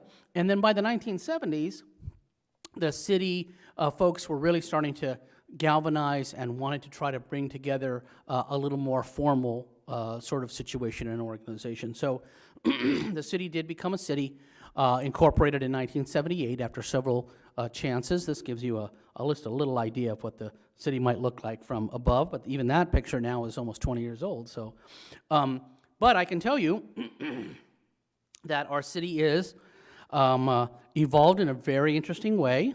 It was a county unincorporated for many, many years, and so there are still sort of some remnants of that. And certainly the way the city has evolved, as we have alluded to earlier, make it for a different kind of place. So I just pulled up, this is the page out of the U.S. Census during 2020 while everybody was kind of stuck inside. We were also supposed to be counting everybody. The U.S. Census happens every 10 years, and it was happening during 2020. That was obviously one of the major challenges. And it shows in the numbers that we have up here on the screen. I don't know if you can read them all, but I'll show you what they are. Any idea how many people live in the city limits? Of Apache Junction. So we have been telling everyone up until 2020, around 40,000 more or less. We were hoping that number might come in a little bit more than that, because of course that helps in our economic development efforts, in our other efforts to do things to improve the city. The census came back at 38,499. That's what that number shows on there. You can see this, what I brought this up is a little bit of a comparison to the rest of the country, because it does show a third of the city is over the age of 65. That number is 16.5% for the rest of the country. So that already gives you an idea of what our demographic might be. That does make a difference when we're talking about schools and we're talking about growth, opportunities, and what do we need? What does this town want? A part of Cheryl's argument is very valid, and that is this town wants a dog park before it wants a lot of other things. It's very, very supportive of its animals. One of the things you will learn when we get through the class is the area that literally gets more support, financial or otherwise, than any other area is Paws and Claws, our animal shelter. They get tremendous support, which is wonderful and it's great, all that. Different sense of priorities. One of the things that we constantly have to deal with is you reflect your community. You do what your community wants you to do. One of the things it really wants, supporting of animals or supporting of whatever, certainly public safety. It's, public safety is a number one priority for almost any government, certainly at the local level. So it gives you a little idea, and again, like I said, we'll go into a little more depth on some of that as we go along. Now, does everybody understand what's happened south of the city? Until this summer, the city has 37 square miles, if you want to think about, and if you know what the city looks like, this kind of gives you an idea. Kind of starts at Mountain View Road, more or less. Silly Mountain is technically part of the city, but Mountain View Road, which is kind of on the eastern edge, almost to the foothills there of the mountain. Baseline or so, on just south of the freeway, all the way up to Lost Dutchman or Brown Road if you're in Mesa, and then on the west end, Meridian. That's pretty much been the city, right? About 37 and a half acres. Until this last fall, when the city of Apache Junction, city council voted to annex, after getting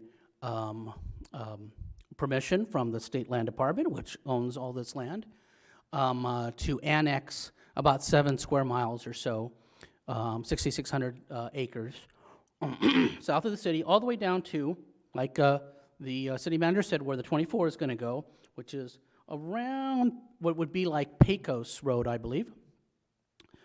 And now we have 45.4 square miles in the city limits. So we're a little bit bigger than we were 6 months ago.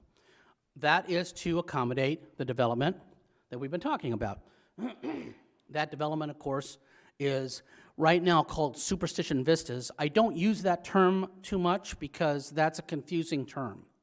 The whole development of the area south of US 60 20 years ago, pretty much about 2003, 2005 is when it really started to kick in. They called it Superstition Vistas. They were talking about trying to develop 275 square miles of land. That's insane. That's huge. That's like every area from US 60 all the way down to Santan Valley. That's all just desert. That is unwieldy, to say the least, and obviously very, very ambitious. We are going to see 4 square miles developed. Much more manageable, much more controllable, and certainly a much better way to grow, because we've seen what uncontrolled growth looks like. All you have to do is look at Santan Valley. All you have to do is look at some of the other areas of the Phoenix metropolitan area. That's not what our residents want, and that's certainly not smart growth. The one thing that we, in going into all of this, all the way back to the 2005 time, was it has to be intelligent growth. Well, if you know anything about that story, of course, the economy tanked in 2008, and so all of that planning and development was thrown out, and the land has sat vacant and still in the state land department's hands until several years ago when we started talking to Brookfield as a city, and they were interested in developing at least a part of this land, and we went to the state land department and said, we would like to annex this area, we would like to have it developed. This is a prime area with the development of Gateway Airport, as the city manager mentioned, and other ways to grow. The city knows growth is going to happen. We would rather it be in our city where we can do it intelligently and not let another city, take it when you don't have any control over it and you don't know who your neighbors are going to be in a lot of ways. We have tried to be very, very good neighbors to Queen Creek and to Mesa in this development. So, as it turns out, Brookfield and the city work together for a little while. The state land department says, yes, you can annex the 6,600 acres. We are going to auction about 4 square miles of that, which is meridian to the canal, more or less, which is kind of almost to Idaho, from Elliott down to Ray. Like I said, about 4 square miles, and that auction took place a year and 4 or 5 months ago, and Brookfield, in a partnership with D.R. Horton, were the successful bidders, $245 million, as we said before. And just at the beginning of December, we ceremoniously broke ground on the area right off of Meridian and Ray. That's members of our city council, along with the city manager, and the lady in the middle is actually the land commissioner of the state of Arizona, Lisa Atkins, who's been very instrumental in making this happen. And the state land department is, like all governmental agencies, very thorough and very methodical, and it does not do things quickly. But their charge is to make sure they try to get as much money out of every land sale that they can. A lot of the money that comes out of land sales goes to schools and other areas within the state, other state government agencies, the Heritage Fund and other places like that. So it is very important for them to try to maximize when they do auction off any kind of area. So we're going to have this 4 square miles now developed over the next 8 to 10 years, likely it'll take. We're talking about just a little over 19,000 homes is in the plan. It's more or less half and half. It's probably not quite half and half, right, Ken? But the first half, the west half, more or less, is being developed by D.R. Horton. Like we said before, single-family homes, condos, apartments, whatnot. And, of course, space, again, for parks, and there should be a space for a school. There should be some space for some other amenities, as well as retail, business, and industrial. And then the eastern half is going to be developed by Brookfield. And, again, same sort of, idea. And if you know anything about that area, of course, it's split right by Ironwood Road. That is the one road that can get you from Apache Junction down south. Obviously, that road also will need to be developed a little bit. Now, that road is now in the city of Apache Junction as a result of the annex, so we now patrol that road. So if you watch the morning shows, I went on the Today Show on the local, Channel 12's morning show to talk all about that because we're now patrolling it. And like the city manager said, we have accidents on that road every day. So we put a couple of police officers out there. We put some signage out there. We need to get everybody to slow down a little bit. We know it's backed up. We get it. We understand. But we also need to keep everybody safe as best we can, and that's part of it. So that signage continues. You will start to see that. Just in that first month, we already saw at least a little decrease in accidents, and hopefully that will continue as we go forward. So we're very thankful for D.R. Horton and for Brookfield for partnering with us. It's their development. We have sort of set up the structure for it, and they obviously still have to go through all the same bureaucratic hoops and ladders and processes that any developer, whether you're developing Ironwood Station at Ironwood and Superstition, or Lennar over there off of Tomahawk, we talked before, they will go through the same process, obviously on a much bigger scale, and will be stretched out over time, but they will go through the same thing. But we are really looking forward to see what they come up with, and we'll see them very soon. So it's been a long, journey from this to, where we are now. But I will give you a quick little history lesson. So like I said, we incorporated in 1978. This is what City Hall looked like. It was out in the parking lot of what is now the Multi-Generational Center. If you some of you, actually all of you probably weren't even alive in 1978. And of course, I was already a very old man by then. These are some of the things that you might have remembered from that time. The top movie of the year, the top TV show of the year, and Affirmed won the Triple Crown that year in 1978. And we weren't paying quite as much as we do now for gas. How much is it, $3.69? I was thinking it was $3.69 at QT, but I might be wrong. And we have a few more people than we used to at that time. We're coming actually up on, it's 40, it'll be 44 years this year since the incorporation of the city. So we're still young by a lot of measures, certainly in Arizona, where cities go back to the 19th century, but we also have come a long ways just in 4 decades. That's what the City Hall looked like, maybe 6, 7, 8 years after incorporation. Like I said, modulars, it was still pretty small city at that time. And then in the early 2000s, as things really started to take off growth-wise throughout the East Valley in particular, the city decided it was going to need to upgrade its facilities, and we're talking about major upgrades. So the building you're in right now, the City Hall buildings, all were built in 2005, along with the Multi-Generational Center. You can kind of get an idea of what it looked like. After that, the library. So the library we have now, a wonderful facility that people just rave about. It's a wonderful place. So you have the whole complex that you can see now.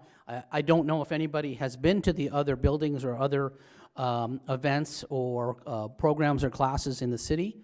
We welcome you to come on over and take a class at the MGC, or, I'm going to ask all of you to come to a city council meeting and a planning and zoning meeting before we're all done.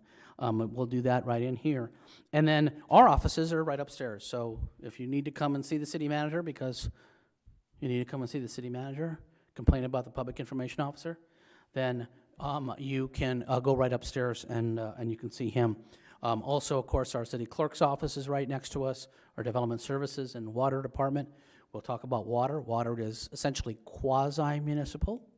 It's not technically part of the city, but it sort of is. We'll get to that. Parks is probably the one area that most folks know. God forbid you get stopped by one of our police officers. Parks is probably the other place that you see city government, at least a lot of it. If you're over off of by the high school, the junior high on Southern, just east of Ironwood, we have a park and a pool there. That pool is jointly operated by the school district as well as the city. The city has it essentially in the summer, and the school district uses it during the school year. Also has a skate park over there. And then, as the city manager mentioned, rodeo grounds, even though it sits on federal land, is part of our park system. As is Silly Mountain, which is the mountain as if you're going on US 60 towards Gold Canyon. You don't want to go to Gold Canyon. Who lives in Gold Canyon? Anybody? I know Myra does. I can't think of anybody else.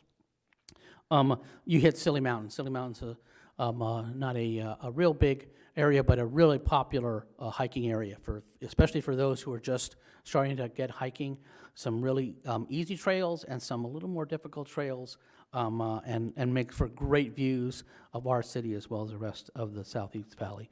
And then, of course, Prospector Park, which is our major park, Idaho, and just north of Lost Dutchman.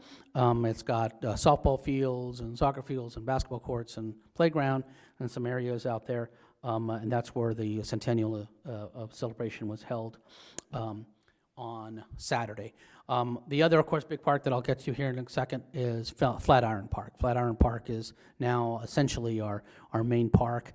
That probably had something to do with the decisions on what to do with the area over here. We had been talking about a dog park for a long time. We're looking for a location for it. This location became available. Obviously, it's very close to other amenities within the city. So Flatiron Park is, in a lot of ways, our signature park because it is owned by the city, and its evolution is also, very unique in a lot of ways. Again, paid for with impact fees. That means it did not come out of the general fund. It did not get paid by your regular taxes. It got paid by the impact fees from the developers who had come in and improved things and built things and whatnot, and that's how that park came to be. We also got a chance to swap land with folks from Kroger so they could build the new Fry's, and we got that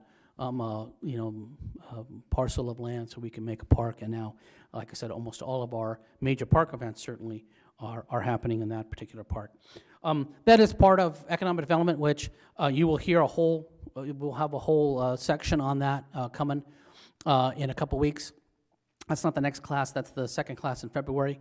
That's a very, very important part, as we've mentioned before, about revenue within the city, with sales tax being a big chunk of it, because we do not have a city property tax. Anybody who lives and owns land in a city knows, yeah, I pay a property tax. Yes, you do. Goes to the schools, goes to the county.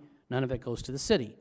The city gets a big chunk of its revenue from sales tax. That means economic development is a critical part of the city, and Janine Solly, who's been our economic development director for some time, works very, very hard on trying to do just that, and she'll tell you all about that in a couple weeks.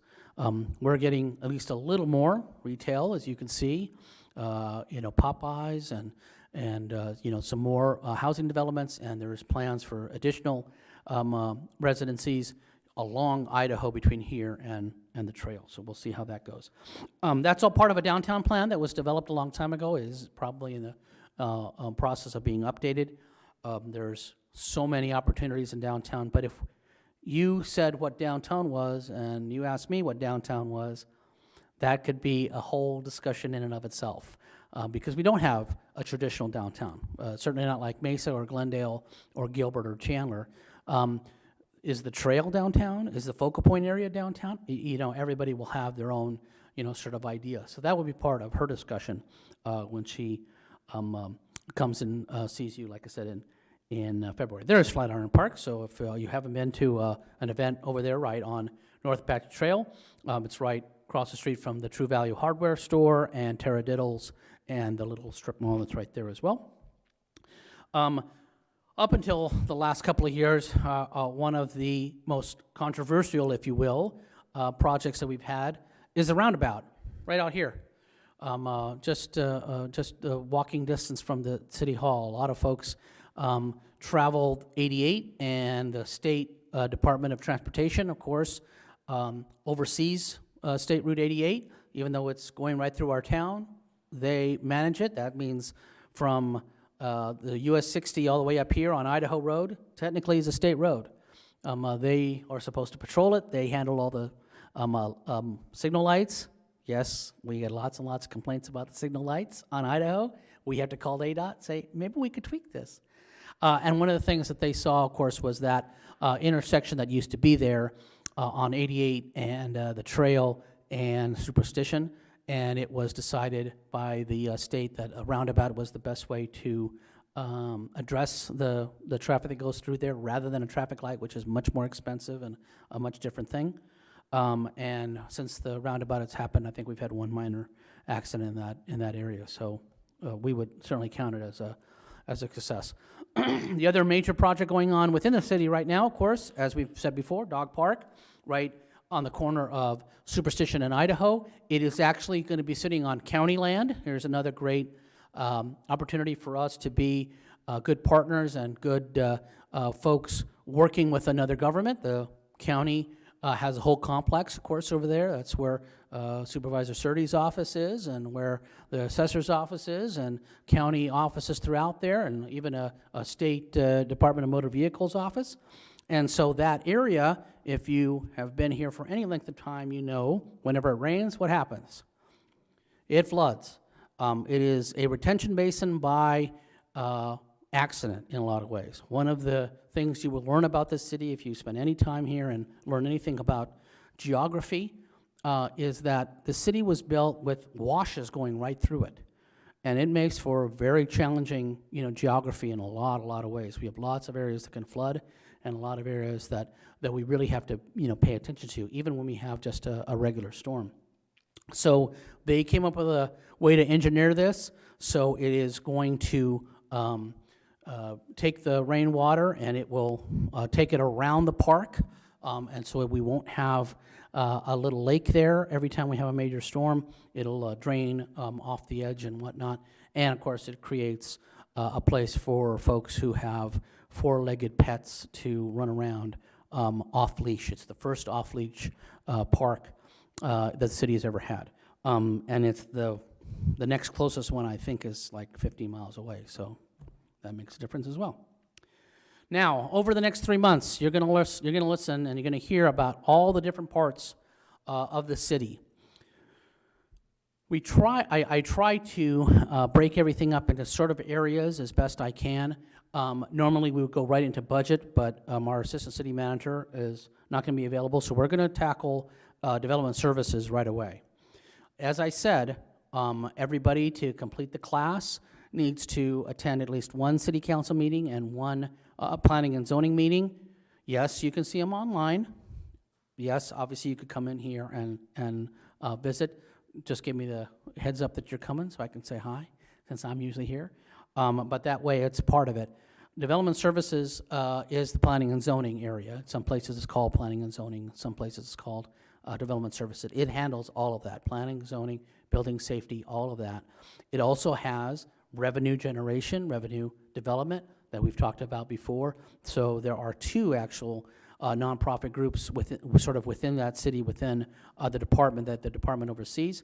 That is the CDC, the Community Development Corporation, and the Friends of Apache Junction. The Friends of Apache Junction, again, a nonprofit that helps to bring in funds to help the city and its residents. So we'll do that next. On February 9th, which is also a Wednesday and would be our next scheduled class at that point, we will be not meeting here. I invite you all to join us on that night at the auditorium, the Performing Arts Center at Apache Junction High School. Again, Ironwood and Southern, for our State of the City event. Mayor Chip Wilson will deliver that address as well as a presentation that night. Talks a lot about what's going on in the city. That's February 9th. The Assistant City Manager, of course, works very closely with Mr. Powell.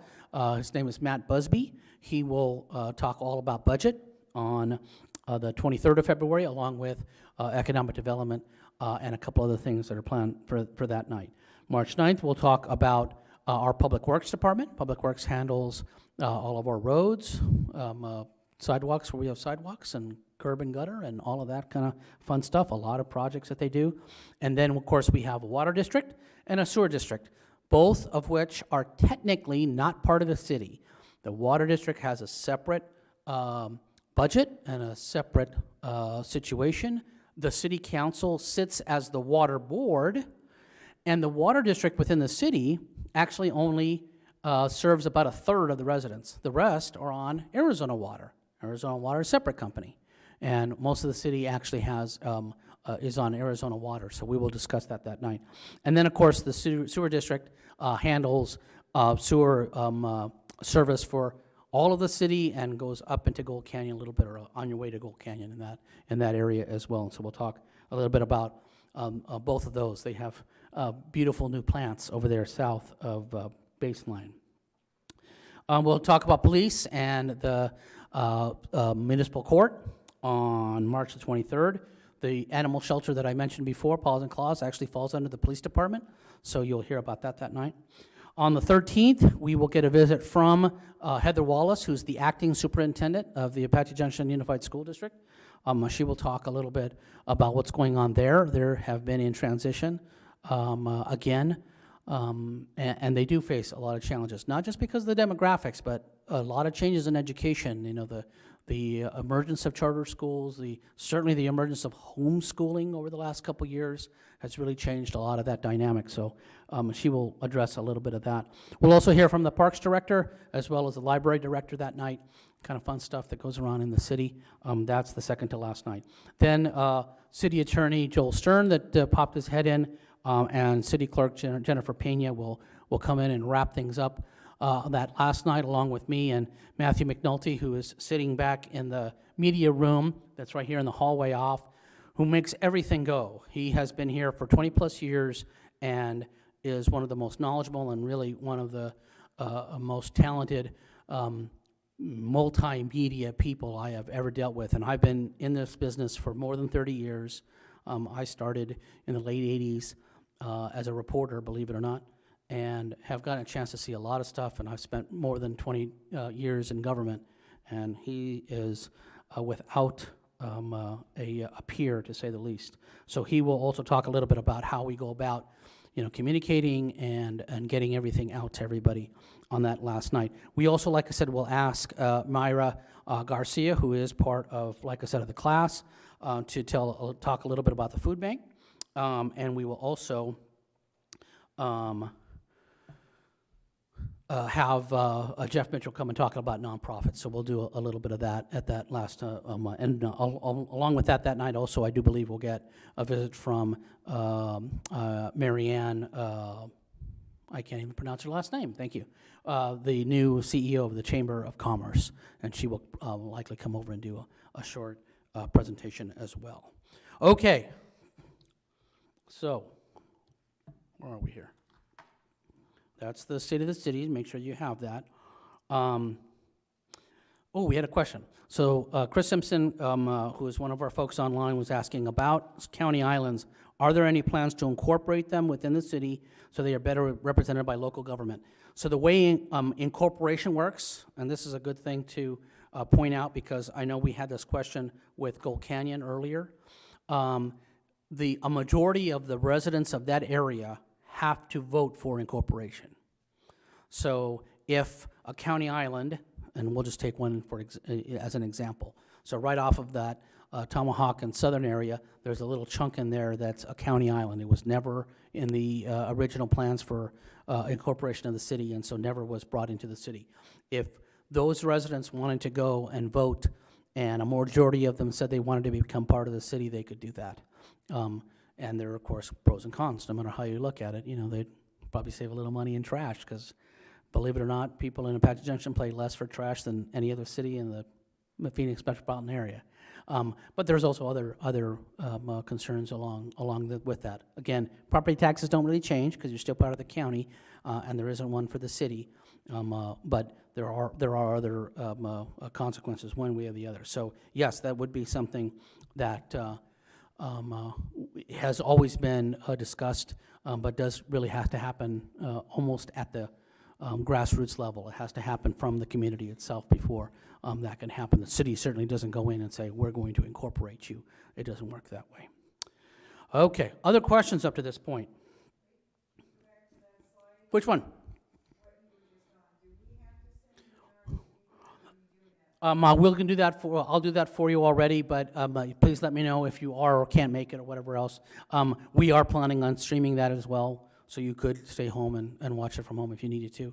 Same thing with the folks who are listening in. But yes, I will RSVP for all of you.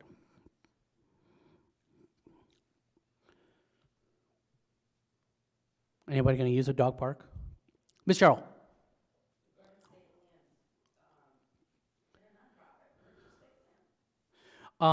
The way state land, so the question is how, can a nonprofit purchase state land? So the state land department auctions the land. They hold an auction and anybody can bid. There was several bidders at the auction for this particular land. Obviously, it's market rate, so however they figure out it's $1,000 an acre, it's $100,000 an acre, whatever that number might be, that would be where a bidding might start. So yes, of course, any entity could do it.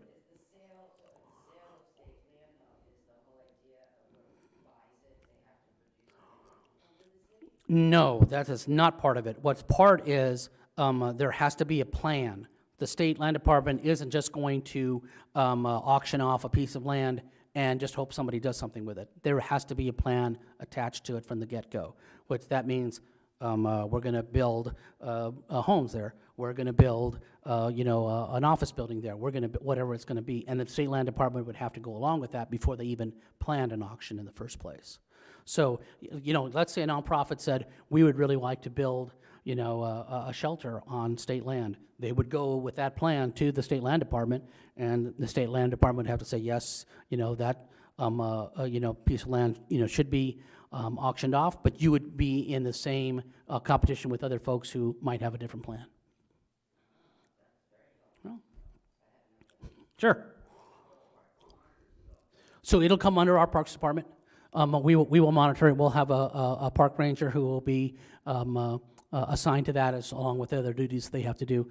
Make sure things are picked up, make sure things are tidied up and whatnot, and clean up. And we do have a plan to have, I think, a porta potty initially there, but there's also, of course, bathrooms back in the county complex. So they'll kind of monitor that as well. But yes, it comes under our Parks Department. Other questions? Has anybody been down to see where this development is?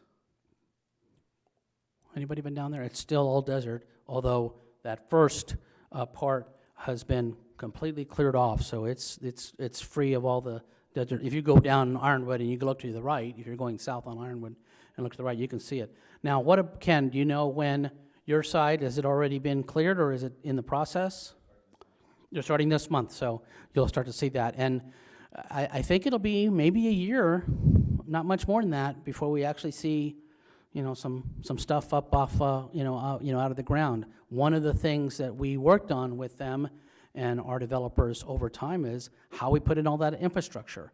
We need to put in, water pipes and sewer stuff and all the stuff that needs to go in there. We also, by state law, have to identify a water source for all those people that's supposed to last up to 100 years. And we all know that water is a very, very important part of any kind of growth. That is set aside, we have to do that, but things are still changing. It's still very much in flux in that way. So yes, we have identified sources of water that are supposed to last 100 years, but we're going to continue to keep working on that, because we know, look at what's going on with the Colorado River, look at what's going on with other things. Hearing what the governor had to say on Monday kind of gives you maybe a little hope for something down the road, but that is a major, major project that will take decades to actually probably come to fruition, but it's something to think about. So if people are wondering about that, and you can call our water director, Mike Loggins, and he'll be here, of course, like I said, later in the session. We have made, we take water from the CAP, but we also take groundwater, and we also have made deals with the Indian tribes to get some water from there. They don't use all of their water on their reservations. We have really been very, very creative in ways to identify water sources going, like I said, decades into the future, and we have identified all of that for this upcoming development. That's a very important part of it. There's no way we would have gone into that without that happening, and that took a little while to do as well. Okay, if we don't have any more questions, I'm going to look around one more time. If there is any issues you have with anything at all, you think of something in the middle of the week, or you had a question, or you forgot to ask whatever else, call me, email. text. You have my numbers. You have my ways of reaching me. I'm here. The city, you should know, is open Monday through Thursday. We work 4 10-hour days around here, so I'm actually in the office from 7 a.m. to 6 p.m., Monday through Thursday. I'm the public information officer. That means I'm actually on the clock 24/7, so you can go up anytime. But certainly, if something's coming up, then don't hesitate to call. The way I have set up the class is for us to meet every 2 weeks. So you get a little break, and it does take a couple of months to get through everything, but it's not all jam-packed into a small amount of time, so that way everybody gets a chance to have a little bit of a life on a Wednesday. So we will be back here in 2 weeks. On the 26th of January, we'll be meeting in the chambers throughout the class, other than, of course, the state of the city. And like I said, if anybody has any issues, then please let me know. All right. Other than that, I'm going to wish you a very pleasant good evening, and please drive home safely, and we will see you in 2 weeks. Good night, everyone.